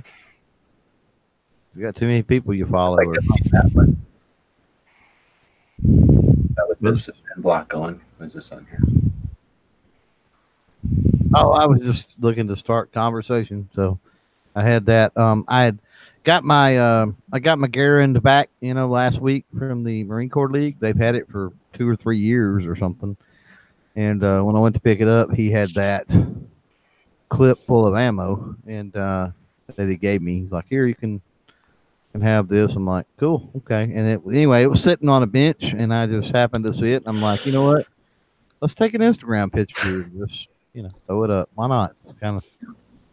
Lost to grab some of these. There's a whole bunch of good hashtags in here. This is definitely the time of year to throw a bunch of hashtags. A lot of World War II pictures out there cooking. Yeah. These are zombie targets. It took me a minute to figure it out, and then I figured it out. Right. Christmas tree ornaments. They're not very big. They're probably a foot and a half long, maybe. Nah, not quite that.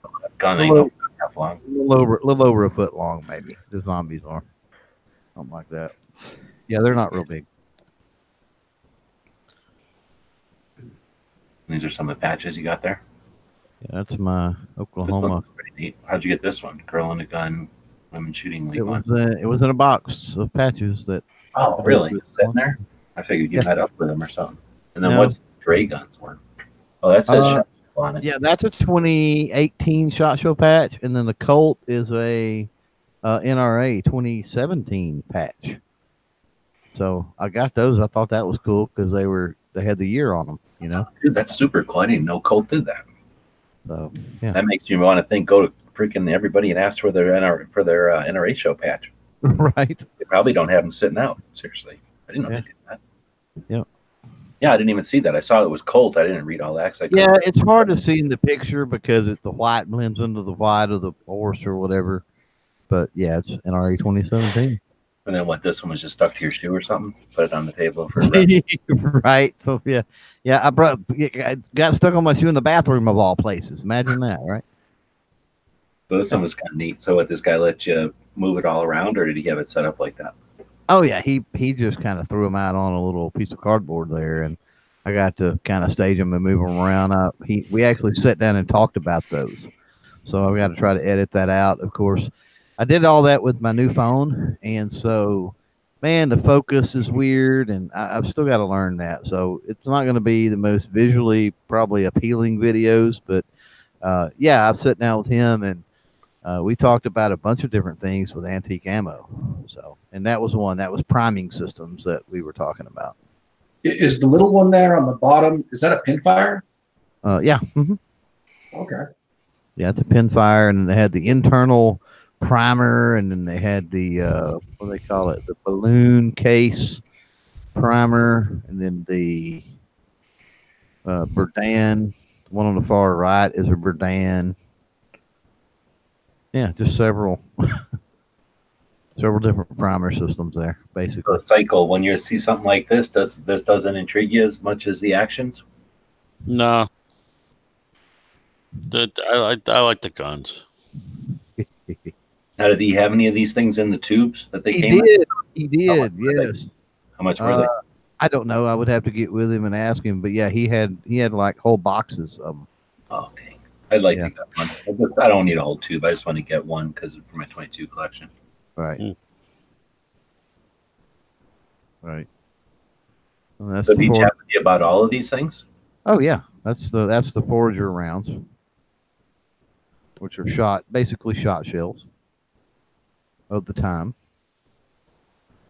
Had either a paper cup or a wooden cup, most of them. Yeah, a lot of people are like, "Oh, look at these wooden dummies or blanks." I'm like, "Nope, those are old ass shotgun shells. Don't be shooting." Yeah. Right. Right. What do you think of these things? That was very cool. I don't know about the $1,200 or what it was price tag, but it was. You could tell it was not like a new reproduction thing. So definitely has some age on it, and that'd be super totally cool. new one to me. That looks totally new to me. Okay. I've seen a lot of them, but I don't know. They seem like they're around. I don't know. They're things, I guess. People probably like to have them sitting in a corner room or something. Yeah, it'd be a cool conversation piece for sure. Yep. I don't know. It's Polish guns. Did you say you bought a Polish gun, Cycle? Czechoslovakian CZ52. Oh, okay. What do you think of these Polish guns? I like them. Yep. Oh, come on, dude. Let's put these. You got a couple of them in here, but you don't even have whatever it is, Radom or Viz or none of them. None of those. I checked the hashtags, and I mean they weren't coming up as even having any hashtags for that. So really, oh, you got the new ones. You got 4 or 5 right there. Yeah, he had a big, huge collection. So, yep, that's it for Tulsa. Anyway, You got any stuff up there, Cycle? No, I haven't put anything up. Not yet, anyway. My phone and Instagram and I don't get along. I tried posting a couple things, and the phone just won't do it. I could post a picture, but it wouldn't let me annotate it. That was very irritating. It's probably just the way my phone works. Will it give me stats on the thing, on the computer?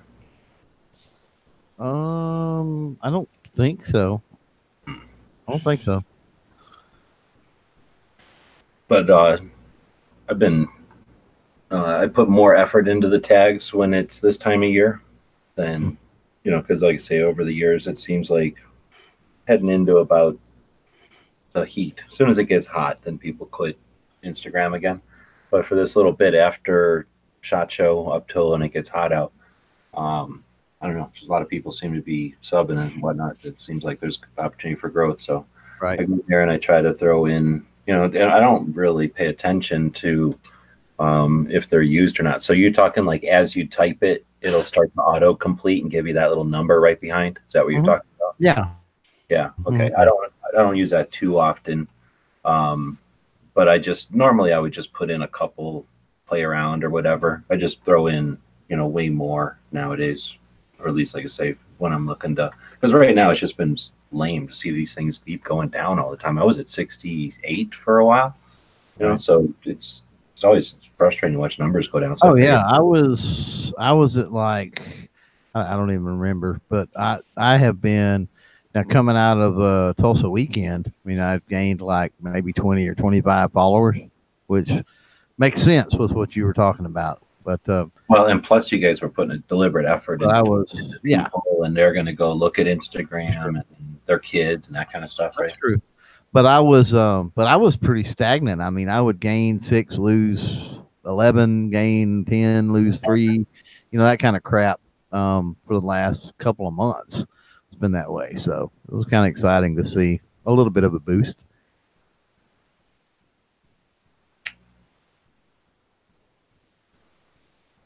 If anybody's ever seen anything in here. Were they talking Juice, a flat earther? I can't tell if he's petitioning for flat earths or not. Got blacklisted by YouTube. Oh no, I turned off all my videos. That's what happened on YouTube. But anyway, so if nobody's had anything, so did you guys see this? Like that's some goofy, I don't know, he shoots it like this. But I'm watching this movie. I'm pretty sure it was on Amazon. You know how when you watch a movie, Amazon will recommend other movies. Mm-hmm. So I've been doing stuff, just letting movies run, to have noise in the house like the radio. And this movie was on, and first I seen him shoot it, right? And I'm like, what was that? Like just the way he was shooting it, like he's got it like next to him or whatever he's doing. He's like armpitting the stock. So then I went back and freeze framed it or paused it. You see what I'm talking about here? You see what's going on? Yeah. He's shooting with his thumb on the assist. Well, yeah, but look at the gun. Look at the gun. So that's an AR handguard-ish. That's definitely an AR stock-ish, and that's like a carry handle from an AR. And somehow they got a charging handle or a forward assist on there, and that's not an AR grip. That is an AK mag, and that is an AK receiver. So this is either a Valmet or a Galil or a modified milled something with some sort of a mag. Well, what movie was that, G? So it's a movie called Echelon Conspiracy. Echelon. I like Hajnazi's comment there above. That was pretty funny. Exactly. So there's it's a milled receiver, but there's the front trunnion sort of area where the barrel goes into, and then this is just attached. This is somehow on the dust cover, and I don't know why he's holding it like that. And then if you look if you look at the spacing of the ribs behind his hand, forward hand, and then in front of his forward hand, there's two different spacings. No, it is. It's two different. Well, it has to be because it's two different guns on an AK. But I mean, it's a weird. And then this guy's teacupping, so of course we got that going on. So now we'll go to this, which will be him again, like armpit doing it, and let's watch.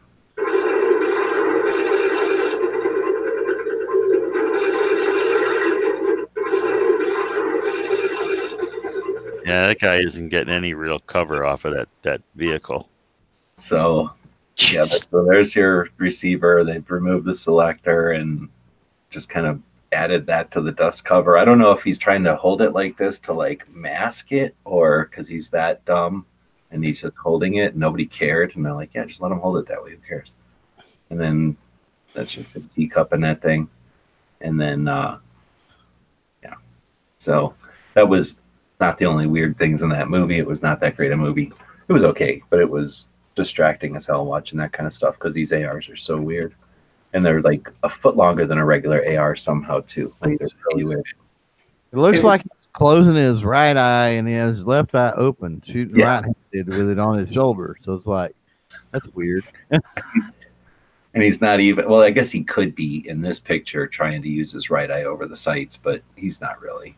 He's just, there's just so many things wrong. It's just sad. See that one doesn't look like, it's look like his left eye's open, right? Yeah, but he's like next to the gun shooting it like a recoilless rifle or something next to him. Right. So the patch panels, man, I was curious about those. I've seen those. So that's Arizona, apparently. Yeah, and will be all there was. I was planning on doing more, but I had a catastrophe earlier. So there's this Arizona one and Kansas, and then No, I just decided to make Arizona one, and I was like, oh, I'll make a couple. Oh, I guess I didn't put them in here, but I made a couple of Oklahomas, thinking that maybe it'd be neat to start like all the ones that we collect in Tulsa or something like that. Oh, that'd be so cool. I figured I'd do a couple of them. It's basically a piece of material from Georgia,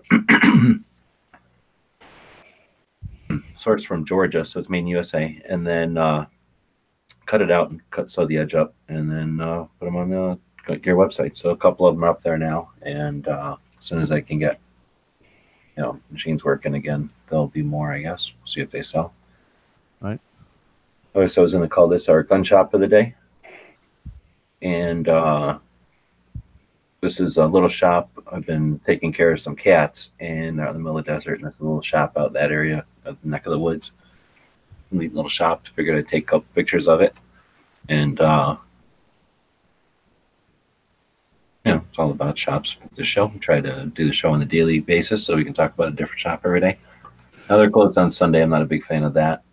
And they're on the Facebook, which I'm not a big fan of. But at least they've got an email right on their sign there. And it was actually pretty difficult to take pictures. They were so busy. I think I said in here, like it was crowded, which is pretty good for was it a Saturday? Shit. It might have been a Saturday, but it's still pretty good. What's $699? There was some playing cards there.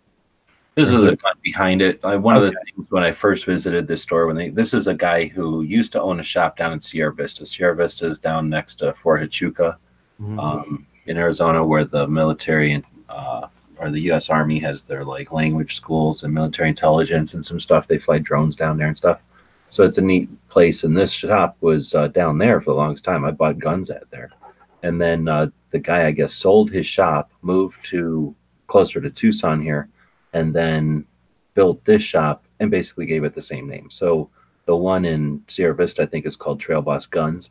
And then this one's called Trail Boss Outfitters. First time I went into the shop when he first put it together, on that little setup, that hand of cards there with the dice, he had like an old 4-barrel Sharps Derringer. And I just thought that was the coolest thing. I got a picture of it. I put it on Instagram every once in a while.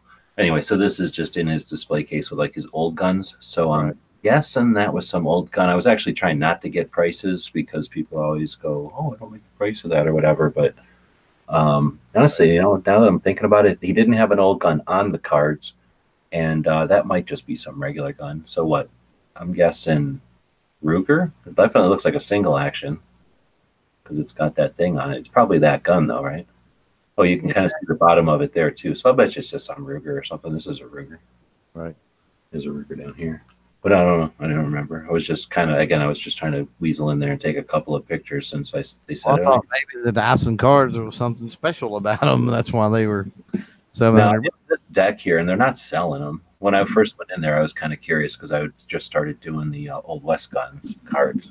But, yeah, that's an old school deck too, which is cool. Well, it's like a modern version of an old school. You well, can a repro. I'm into design. Yeah. Yeah, exactly. Though that's the way the old cards used to look, or the cowboy cards used to look, I guess. Yeah, neat little shop out there. And Enrique Sonara said he's been out there before, and it's maybe like a half an hour outside of Tucson, just out in the desert.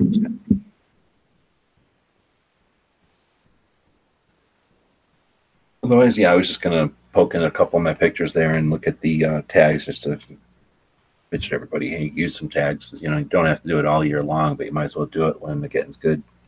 Right.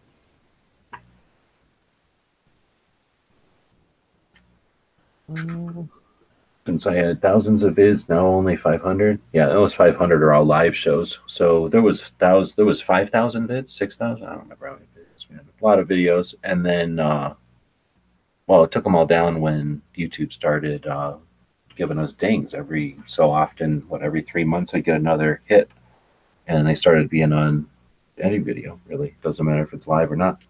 So anyway, I took them all down, and I don't know. It's kind of a gamble to put them all back on or not. There's not much to gain, and there's a lot to lose. Lose the channel. So I don't know. I mean, the gain, I guess, would be sharing them with people, but I got most of them over on Gunstreamer. So, you know, as the Gunstreamer platform develops and its search functions and stuff grow, then I imagine all that stuff will be as available as it was on YouTube. Yep. But anyway, that's how my channel's dying, I'm sure. I feel you. I took all the videos that I had of my shooting stuff down when all the strikes started coming out because of the same similar reasons. I got nowhere near the amount of followers you have. So got to do what you got to do. Would they shut down Gunstreamer? Why would they shut down Gunstreamer? I mean, Gunstreamer would be the only ones that could shut down Gunstreamer. And it looks like they've got some new strategies going on over there. So I'm hoping that turns into revenue sources for them, and then we don't ever have to worry about that happening. I've noticed a few little subtle upgrades and stuff here and there in the last few weeks as well. So they're steadily working on things. They definitely are not letting it just sit idle. It's good. Yeah, I mean, I don't know. I'd definitely like to nerd out. I'd like to say, I don't know if you guys are interested in all. I don't know if you heard me. Were you guys here yesterday when I talked about that Connection show with James Burke? I heard you talk about it, yeah. Clover Ghost or Clover Cycle? No, I didn't. No. I'm familiar with the show from before. Okay, so you've seen it. You know what I'm talking about. Clover, you know what I'm talking about, though? He also did, what's the other one called? The, I'll think of it when I'm trying to think of it. Shit, what's it called? The Day of the Universe Changed is another series he did. Anyway, it's a neat series that talks about the, like I was saying before, the interrelationships, or I guess the causalities or the connections between, you know, like the printing press comes from winemaking, turns into linen, turns, you know, or it came from linen, like all these different things that kind of needed to happen. And then, I don't know, it's just an interesting thing. So if you're at all interested in watching it, or if anybody's interested in checking something like that out, I think it'd be neat because, or to have a conversation after that with a bunch of people who have seen the show or something like it. If there's actually a couple of shows I can think of that are similar, that might be more appealing because they're newer. But then to think about where we're going, because I think it has something to do with Second Amendment media. We're talking about Second Amendment on Tuesdays, and you know, we're always talking about Second Amendment media creating content and stuff.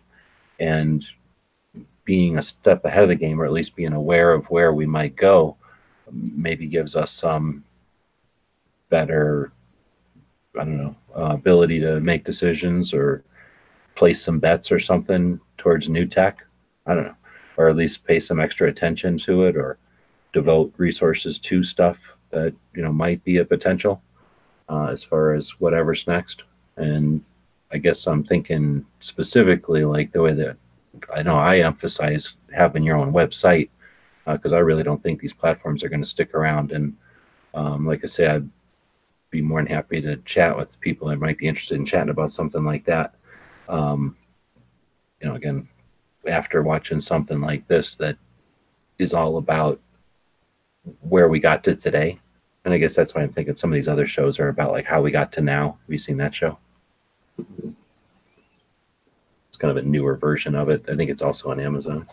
I've seen some shows like that. I couldn't tell you which ones they were, but yeah. But you know, you watch them, everybody's got the same like points of reference, because honestly, it doesn't really matter. I mean, a bunch of stuff happened in history and we got to today. You know, if you go to school, right, they usually tell you, learn this, learn this, learn this, and it makes it kind of boring. These kind of shows just give you a perspective on it that, like, you know, the world's a bunch of, like Cycle said, there's nothing new under the sun, very little changes, but you know, things are restacked and efficiencies are created, and then something works when it didn't before. And you know, we are the result of all that. So anyway, just watching something that gives us all a common framework or common set of things to talk about. I'd still think it'd be interesting if anybody's game to chat about that on an upcoming show or something. I was thinking about it as I was watching that. I'm like, oh, there's so many things because this show is nonstop. It's an hour long, and I don't even know if there's a way to talk about or to quantitate like how many things he talks about in that show, because he just keeps whipping through them. Every once in a while, they kind of focus in on something for a moment or two longer, but then they keep going through stuff. So there's it's definitely the kind of thing you want to give a kid to keep their mind going or whatever. So anyway, for a conversation, it would almost be difficult. Maybe it's even worth just watching one show and seeing if it sparks some discussions or something. Yeah, I mean, that sounds like fun to me. I personally like shows like that. It's normally what I play in the background for noise between podcasts. And you're right. It's definitely, it makes you more interested in wanting to learn about things than how it was taught to us in school. That's for sure.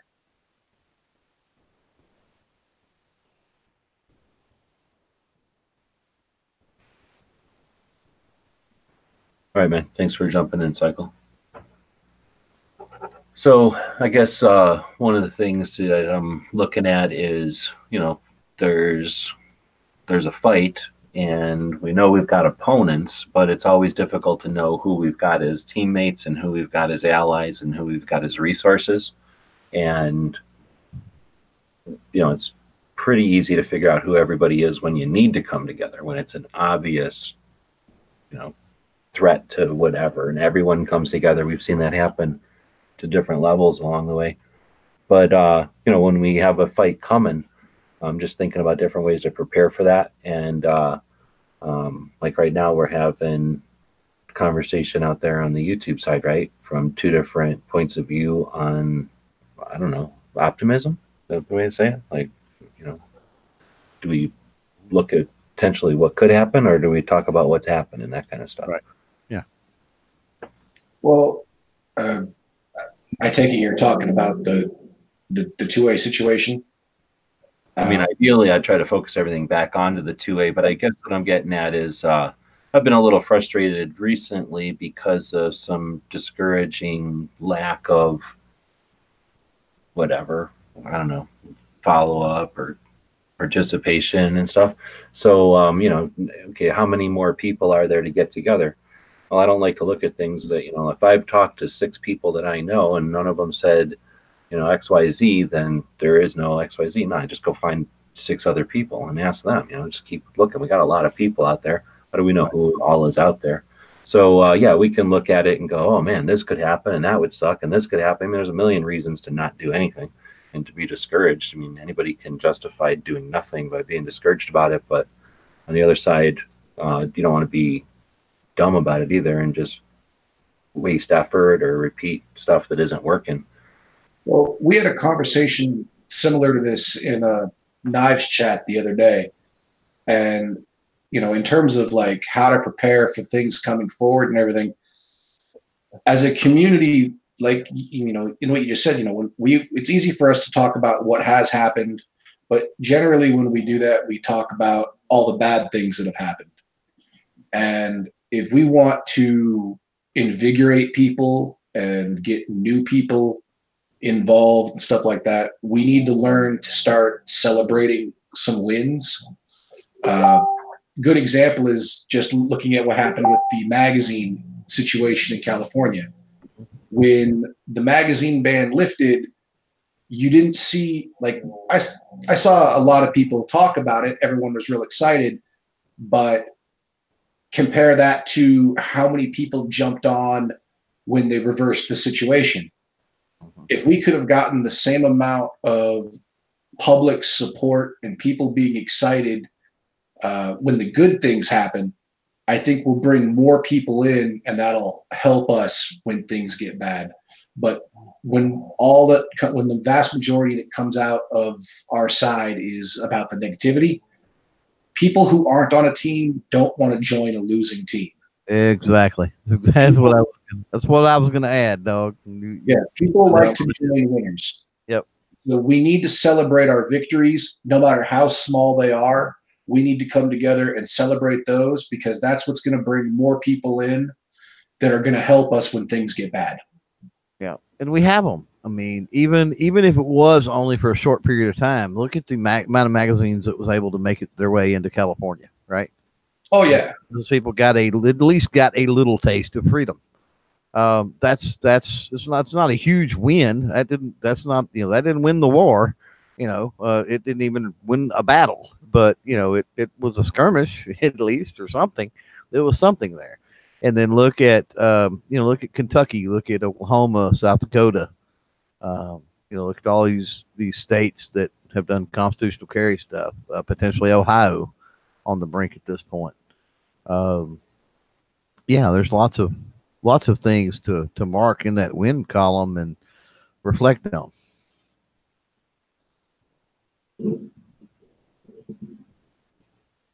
Yeah, like I say, I think if we focus, if we could put just as much effort in being positive about our positive things, it will help us so much more than all the energy we spend on being negative. Yep. And that's I'll go one further. I know it's a 2A chat, but I'll go one further and say that's the way you need to practice life, not just the 2A stuff. Relish the wins. Exactly. I often compare it to a baseball game. Your team, you might be the last batter up, and no matter what you do, your team is lost. That doesn't mean you walk away from the plate and don't take your turn at bat. You still swing for the fences and hope to get that big run. Yeah, because that's because at the end of the day, I mean the positive in that situation is you potentially up your batting average, right? You potentially up your RBIs. That could put you in contention for MVP or Hall of Fame or setting a record, or So I mean, there's always, I don't know. There's this old saying, and I'm gonna butcher it, but there's always a light at the end of the tunnel, and sometimes the light at the end of the tunnel may be you. So chew on that for a minute and understand what I'm saying. Sometimes the win is simply that you're there, you're being positive, and so you're potentially making somebody's day or experience better. Oh yeah, I mean, this is also outside of the 2A, but it makes sense for this situation. On the animal side of things, there are 30 states that all have BSL laws, which are breed-specific laws about what types of dogs you can own and how you can own them. In the 90s, there were huge movements banning certain breeds of dogs, and you had the SPCA and PETA and moms who, mothers that want to squawk their mouths organizations, all promoting these things and pushing them down and pushing these things down our throats. And all it took was one victory that started in Sacramento, where the pro dog community there came forward, and they had just the smallest victory in their situation because they couldn't get the laws to be repealed, but they got the laws changed so that these breeds of dogs didn't have to be euthanized. And people go, oh, well, you lost the situation because they still got this legislation, but they proved that these big organizations could bleed. They proved that they could still hurt them back. And that caused a chain reactions. Now there are no BSL euthanasia laws left because of that one little action. Sure, they lost the fight, but they made their enemy bleed. They show that they could make change. Yeah. And the same thing with the QA community. Well, you talk about when you mentioned the moms thing, it reminded me of something. Derek's the guy's name, runs Kids Safe Foundation out of Oregon, which is a youth, firearms educational thing. And I did he was on the podcast here. I don't know, it's been weeks ago or months ago. A great one. I mean, go listen to it if you have the opportunity, and follow them on Facebook and Instagram and all that and see what they're doing. It's awesome stuff. But one of the things that I don't know if we talked about it on the podcast now or if it was off air, we talked about it or what, but one of the things that he's doing when you mentioned the moms thing, brought that up, is he will actually go to these moms demand action marches and other stuff. And he's actually pulled in he's like, hey, I get why you're here. I get that, it's all about saving the children and you care about your kiddos and I get this and all that. But, the people that are organizing this, and pulling you in are not telling you the whole story. They're not telling you the truth. They're not being truthful with everything. And, there's another way, just getting rid of trying to get rid of firearms. What happens if, there's an illegal firearm from some crackhead on the street that's left it on a park bench or something like that. Your kid shows up, right? That was an illegally owned, illegally obtained on the street black market firearm to start with. Now your kid's found it. Your kid has no education, blah, blah, blah, blah. And so he has brought in to the Kid Safe Foundation a lot of the kids from, parents or mothers, whatever, that are involved with Moms Demand Action. And I mean, he's literally changing minds. And I mean, how many people do you know that would go into the belly of the beast, so to speak, out there, right, and try to recruit kiddos into his program from Moms Demand Action? But he's doing that, and it's not, don't get me wrong, it's one guy in one state doing one thing, but what if we had more people that bucked up and took that approach and got the training they needed or whatever and started a little organization like that and did the same thing in their state or their county or their town or their whatever? I mean, how many, collectively, how many minds can be changed that are basically being brainwashed and bamboozled, and how much of the truth could actually get out? Well, exactly. And you're 100% right. He is just one guy, but he's one guy proving that one man against that organization, and he made that organization bleed. Yes. One guy. Maybe a pinprick in the grand scheme of things, but yes, absolutely. And that's just it. If you can make it bleed, you can win. And that's what people have to remember. It's so easy to get bogged down in the negativity of situations and, get overly emotional about it. But if one person can make it bleed, then we as a community can fight it. It's not an impossible task. Right. I like it.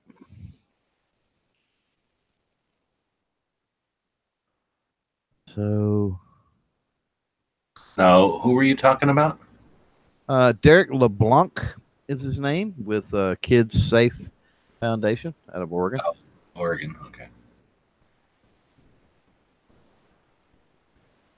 So yeah, and I thought you were talking about somebody else. So the thing is, I don't think that is the only person. It can't be. So we have 300-something million people in this country. It's certainly not the only person. In fact, there's probably at least dozens, right?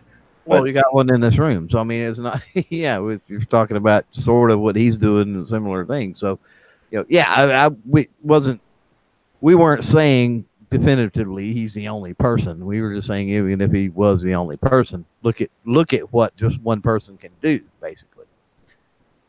Oh, well, I guess I'm not disagreeing or nothing. I'm just saying that it just maybe that's one person that shares it or makes it known. But and that's where your 2A stuff and making networking with these people and trying to get people to talk together and stuff like that come into play, because the people out there also, like Dog Body and I were talking about, the people out there that are getting these W's, putting marks in the win column and stuff like that, they need to be out there. They need to be broadcasting their wins.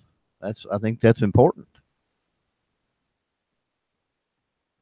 Yep. Yeah, I was saying though, where I was going to go for, like, let's say that the person you're talking about is not really an author, but do they have like events that people attend, or is it like curriculum that people use, or is it a book? You're talking about his organization? I'm lost on what you're asking about. I couldn't tell you on his organization. He's, as far as I know, he's an NRA certified instructor. But that's just a credential. So I don't know if that's what his gig is. Right. He's doing like, because it can't be really, because we know it's like when you're an NRA instructor, you get to teach the NRA curriculum. You don't get to play with that at all. So he's not doing that. He's doing something that's his own. Yeah, but that credential lends you credence. You know what I'm saying? Credential, yeah. Yeah. Yeah, you're not teaching that. Just, But when I've heard of this guy, I think he even spoke at AmCon, or he was there. I don't know. He was referred to. I know that I've heard of him, but I don't understand what he does. Like I say, I just never looked. So I don't know if he's an author or if it's like I say, like if it's a thing like what Kevin's or what Tony Simon does, where he has like the diversity shoot. Like, is it something like that where he has an event that kids show up to? I think it's similar. It's similar to maybe the diversity shoot on the level of kids. Yeah. Oh, Woods is saying he has kids shoot. So I guess, but it's not like I'm a part of a huge organization, and the curriculum is established, and I think his is more. Yeah, I think his is more along the lines of he established the curriculum and how things go. He's his own organization. Now 4-H has so 4-H is a youth organization, and it is multifaceted. Yeah, there's competition shooting, but then there's also is there just plain old recreational or some sort of like achievement type of shooting, like a merit badge or something in 4-H? Sure. Yeah. It that tends to align more with NRA standards and guidelines. So, yeah, you've got your practical patches, and then your rockers, and then all of that good stuff that go with it. So, like an NRA, if you go to scout camp, same thing. You go to a scout camp and you go to the rifle range. You're going to shoot at a scout rifle range, but you're going to shoot NRA qualifications, and you're going to earn NRA certifications. Mm-hmm. So, or I guess awards or medals or whatever they are. So it was something like when I was a kid, I don't know if it's changed or not, you get like a rifle one, and then like whatever you call them, bars underneath of it. Like you'd get your one, and then all the rockers. Yeah. The more skill or whatever, the more challenge, the more awards you can win or whatever. So there's that type of thing. And then in scouts, you could also get a merit badge, which, merit badges are used to earn rank and to do whatever, just to explore areas of interest.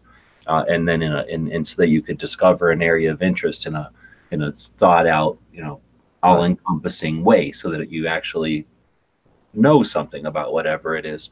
So anyway, there's that level, and then scouts, that's it. But in 4-H, you also additionally, if you have both of those, I'm assuming you do, then you also have competition. So like 4-H shooters will practice all the time and then actually meet up. In fact, we have it in our schedule, on our calendar, the nationals. So you'll have regionals and states and nationally, all these different levels of competition. And then there's probably like scholarships and stuff too. They can get some. Yeah. And I mean, and it even extends into Junior Olympics. 4-H is a very large springboard for Junior Olympics and then Olympics. When you look at most of your Olympian shooters, and vast majority of those come up in 4-H. Okay. So the reason we got off into that, because why not explain all that, right? It's worth talking about it. Yeah, absolutely. That guy who we were originally talking about in Oregon, that guy, I just don't know what his thing is. So I don't know if it's anything like we'd explained, or if he's, then there's like Yuta, right, who just wrote some books. I don't think Yuta has any kind of clinics. He doesn't like go meet with kids. He doesn't read books to kids. He just wrote these books. Right. As like an alternative way to get gun safety to a kid's head, right? Sure. I don't know if that's what that guy did either. So anyway, all I'm saying is whatever that guy's thing is, right? I guess since we don't know, I was only asking. We just kind of went off into a little side thing to talk about it. But coming back to the original thing, whatever that guy's thing is, because it really doesn't matter. But what I guess I was getting at is, at some level, I've, being an internet guy, being an awareness guy or whatever, and being interested in the goal and not how we get there or who gets credit for it. I've thought about it at different levels, and I guess that's what I'm getting at. At first, I was like, "Oh, this guy sucks at the internet." 10 years ago, maybe more, I would have said, "Oh, this guy sucks at the internet. I can do the internet better than this guy. Let's get in there and, figure out how to get our hands on his internet so that we can fix it for him. You know, not waste time trying to teach him nothing he doesn't want to learn. And then after a while, I was like, okay, that's not going to work. Like, why don't we encourage people to learn or help them or whatever? And then that lasted for a while, and then it different levels of immediacy. What are you going to do, right? Okay, so that's a strategy. Try to offer assistance, and then encourage others to independently assist these people. Like, basically every second matters, right? So but the concept of like empower the audience to help these people share. And I guess that's what I'm getting at, is that there's I've gone through personally different strategies on how to achieve what we want, which is that guy to be more successful. One option would be talk to him and try to educate him on how to use his own skills and tools to be more successful himself. Second would be to do it for him. Third would be to have others assist in helping him. And I guess that's what I was getting at originally, and maybe it took me a while to kind of be able to say it, and if I even said it correctly here this last time. That's what I'm looking at going into 2019 and 20 is where do we put this effort? I mean, at some point, I don't think there's any point at all. It's too late, I think, for the option of, this guy is the example we're using, but let's say there's some 2A effort happening and they suck at it. Like, in some ways they're really good, but in other ways they're just sucking at it. Like, right. It's too late to teach them. It's too late for them to come to the table. I mean, I was really hoping we could do that this year. Bring everybody to the table. Hey, you suck at this. Here's how you do it. You suck at this. Get with this guy who's rocks and rolls at it. And now you'll at least be adequate at it, right? Like, and then, okay, you suck at this. You don't want to learn it. Here's 4 people that are pro 2A that can help you with it. Like, that's their job, is to help people with this kind of stuff. So let's hook you up with pro 2A resources, right? That's not working. So, or at least it hasn't been working, and like I said, I think it's getting to the point where even if they all jumped on board and said, let's do it, like, okay, what, in 2 months, in 3 months, let's be realistic. So where do we put the attention going forward in 2019 into 20? Well, I have a question that I need answered in order for me to answer your question, I think. And Clover, with your involvement with the 4-H and everything, I think you might be the person to be able to enlighten me on this. In my world, it's incredibly hard to get any kind of video footage from non-mainstream animal competitions because people are afraid of stigma. Now, I've noticed that whether it's NRA or 4-H or any other youth shooting organization, none of them really post or stream or broadcast their competitions. And is that because they're afraid of stigma and they're afraid of protesters and whatnot? Nope. It's lack of people that's willing to step up and do it. That's a battle, and my wife mainly handled the pictures and posting and media and all of that. But then we would do any event we went to. The reporter for our club and their parents, of course, because you're talking about a kid, would always submit stuff to the local newspaper.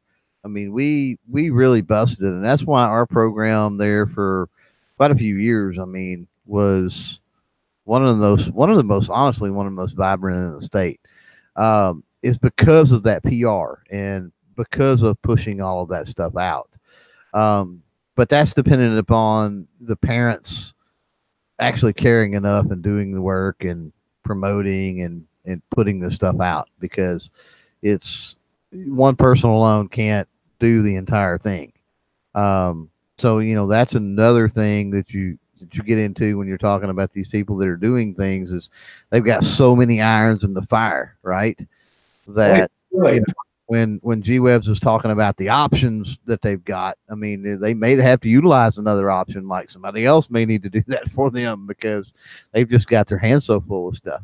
But no, there's not any stigma. There's not anybody that I'm aware of from the state of Texas or even on the national level that says, no, we don't want pictures taken and put out there or anything else. Now, with that being said, years ago, I did have a conversation with the state down here, which I totally agree with. And we were talking about, because when you sign up for 4-H in the state, there's actually a thing there that you sign off that it says pictures may be taken of your kid, blah blah blah blah blah, right? And there was something that come up. We were talking about media and all this and what exactly we could do. And the only thing that I recall vividly anyway is talking about the safety aspect of things. So, if you take a picture of, a kid shooting, they better have their ear protection and their eye protection on, right? They better be holding that firearm in a safe manner. Yeah, they better be presenting proper position and form, and on a certified range or under supervision, that type of thing. The picture in the video in no picture or the video in no way can somebody come in and holler, safety foul, right? So that's the only roadblock obstacle to that I've ever heard discussed or talked about. Okay. So now for me to answer G's question, where I think we should be focusing is asking these larger organizations, the NRA has youth shoots and they have the youth nationals and everything else. And I maybe see 1 or 2 articles about those in a year. And when you have these larger organizations that clearly have the capability, I will trade away all of the videos of Carleo Noir in exchange for broadcasts and streams of youth shooting events or shooting events in general. I would do the same thing, but look at where the money is, and Noir brings them in money. Yeah, well, I don't care about that aspect. I care about. I know you don't. I'm just talking about from the perception of how are we bringing in money. Well, there again, that's a market that they're not capitalizing on. Yeah, that's so. Even if you can say, okay, the instant money is not there, but since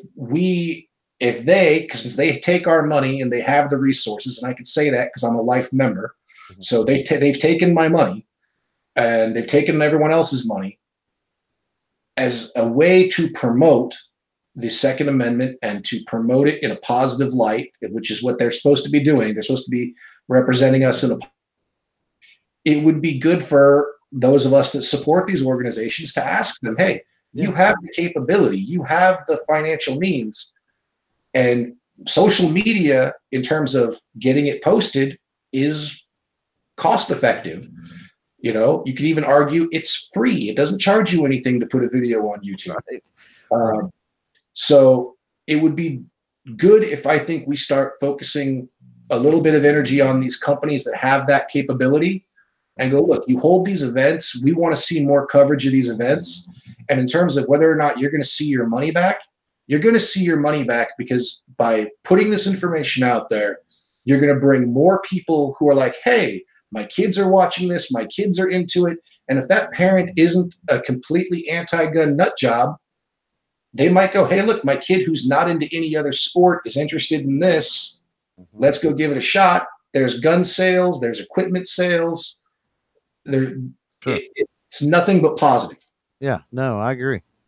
And what, that's the whole reason. I mean, last year I run through that Next Generation series where we had those kids on, and every single one that we had on for an hour and talked to was absolutely amazing. They were amazing kids.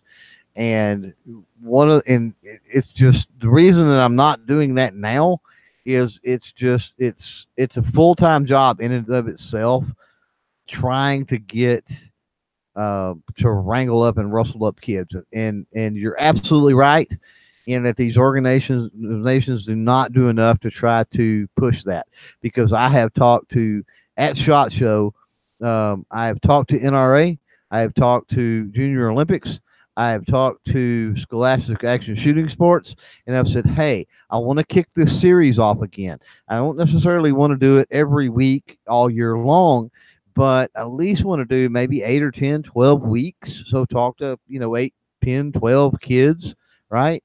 can you put me in touch with some, some families and some kids that may be interested? And kind of like G-Web's frustration with, not getting anywhere, you ask and you try and you ask and you get nothing, and it's disheartening because, if you could get the stories out of how, it's changed these kids' lives and how responsible they are and how, productive they are and charitable they are and they make good grades and they're intelligent and just it's amazing. And I think that that's an angle to where we could. I say it's an angle because I'm not saying it's the end all be all cure for our woes, but it's definitely an angle that I think we could make some headway on in this country. I completely agree. I mean, and I will be talking to organizations again, those that are at NRA, and saying, hey, what is up? I'm trying to get in touch. I'm trying to do this. I'm trying to get not only recognition for these kids, but get their stories out, which are freaking inspiring and can help us as far as, Second Amendment advocates. Why are you dropping the ball? Who's dropping the ball? Why? Let's get this done. And I do plan to be on their case, come NRA, in their face and on their case at NRA. Politely, of course, but still. Yeah, because like I said, I just think that if more people actually saw how these competitions and things worked, that they could see the safety measures that were being taken, they can see the discipline being demonstrated. That erases so much of what they think they know, because they think these things are these wild, dangerous events, and they just don't know because they've never seen. Right. Yeah. No, I totally agree. It's like, have you ever heard of a mom say, well, I'm not letting my son play football? It's a lot of it's because they've never really went out and sat in the bleachers and watched the football game. You know what I mean? They lack that experience, so it's all smash mouth, dangerous. And it's like once their kid gets involved and they go out there, they're like, oh, okay, well, they've got the protective gear and there's certain rules in play, and there's all of this other stuff going on. My mother was one of those people who was absolutely terrified of certain dogs. And when I got into working with dogs and she met all of the dogs she was afraid of, now my mom is one of the biggest dog lovers ever because she actually got to meet them and realize that they're not what, CNN and all that says they are. Right. Yeah. Yeah. It's exactly the same thing. Yep. That was a good little sidetrack, I think. Yep. Well, if we're talking to ourselves, though, Woods is out there. Guys commenting a bit, but yeah, we've lost a few, but it's late. I was trying to watch him, but again, I'm I don't know what to say. So good. So anything else? Thanks, guys, for jumping in. I guess. Yeah. Let's see. Tomorrow is Wednesday, which would have been when you would have had the youth show. Right. Otherwise, Rick will do his what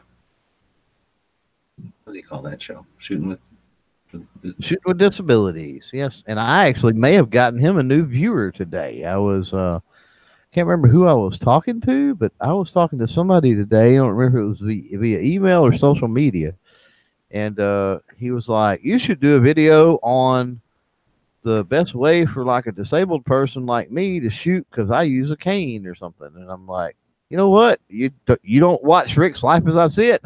I'm like, he's got a Shooting with Disabilities show on Wednesday. You really need to check out his channel because you would be right at home there since you're having to shoot with disabilities. So hopefully I got Mr. Rick a new sub out of that guy. Yeah, he does. He's doing good stuff on that show. I enjoy it. All right, cool. Pink's out there. All right. Well, with that, I guess we will jump out. We haven't had anybody doing late shows on gun channels lately, so we've been throwing the link out to this show. So if you want to jump in, chat, off air, feel free. Otherwise, looks like Woods just posted a thing for the Washington State March for Our Rights. Let's see what this is all about. Here, speakers from National Pro 2A Movement: Maj Toure, Savannah Lindquist. I don't know her. Derek LeBlanc, is that who you were just talking about? Kidsafe.org. Yep. Carrie Sloan, We the Female. Representative Joe Walsh. Nope, Jim Walsh. Some other guy, some other guy, some other guy, some other guy, who are all these people are representatives in that area. There looks like 5 of those. You got Chad Heyman, right? Heyman. Second Amendment org 2AO. And then it says prizegunner.com. Then you got Nikki Stallard, which is Pink Pistols. Then you got Anthony something, some kind of insurance commissioner candidate. I don't know how to say this one. Aria Road, Youth Pro 2A advocate. I don't know what that is. Some kid. Then you got Joseph, some lieutenant governor candidate. Some Matt Washington 3%er. Joey Patriot Prayer. And then Constitutional Deputy Sheriff. So this will be on the 27th of this month. So April 27th from 1 to 4 at the Washington State Capitol building. And it looks like, well, Woods just posted this on the Gun Channel's calendar. So thanks for that. Cool. Let's see, there was another one coming up. I thought March, oh no, that's that one. RL was talking about one, so they've got one coming up there, apparently. Harrisburg has one on May 6th. Yeah. So it's in Pennsylvania. Well, yeah. So I'll leave it with the question of how would you prioritize strategy towards 2020? Am I crazy? Is 2020 going to not be that big a gun year? I guess that's an option. Or would you go with educating and encouraging participation from audience, which, okay, so audience, or encourage collaboration and growth of skill set with, you know, the existing 2A content creators or activists that are out there. Doesn't seem that they have the ability to gather, so it would be more of a one-on-one, hey, what do you need? Like, because that's possible, right? You could go to, if they're not going to get together to collaborate, you could go to each one and just say, hey, what do you do? What are you working on? What are you making? What do you need help with? What kind of skills do you lack, right? And then get a, you know, get all the info from everybody, gather it, compute it, and then start to try to help however, you know, once that level of whatever info becomes clear. Like I say, or send it towards working towards audience and trying to, in spite of themselves, let people, you know, if in other words, there could be a concerted effort of audience, people that participate in the text and in the comments and in the replies and in hashtag efforts and in sharing and in awareness and outreach. So, you know, something like the Fated Destinies, what'd she call it? The FOD Blitz, where she would, on her live chats that she did on another platform. Damn, what was her live video hosting platform called? I totally forgot about that. She did her live chats on some other platform. Shit, we should go figure out where Fated Destiny did her live stuff at. Somebody knows. Pink knows. Dang, I totally forgot that she did her video hosting on a different platform. Anyway, whenever she did her weekly live show, which was not on YouTube, she would encourage her participants, people that were watching her live, to go to a YouTube channel, somebody that was in need of more attention and subscribers and awareness out there, and ask them to subscribe and leave a comment, something to the effect of the Fated Destiny Blitz, or you got blitzed or something. I think that was a little bit before hashtags. It was years ago, but you know, something like that. I mean, there could be some potential, I think, in spending, the rest of 2019 educating and making audience aware of their potential.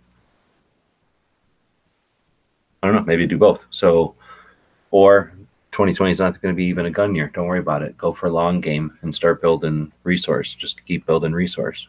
I don't know. Got a lot of ways I could see it played out. And I guess I'm throwing that out there for anybody that wants to be actually part of this conversation instead of just listening to a conversation. So we've got an email, dailygunshow@gmail.com. Clover, what's your email? How do people get a hold of you? Media@clovertac.com. And then Dog Body, how do people get a hold of you? MuscleDogMafia@gmail.com. That broke up. MuscleDogMafia@gmail.com.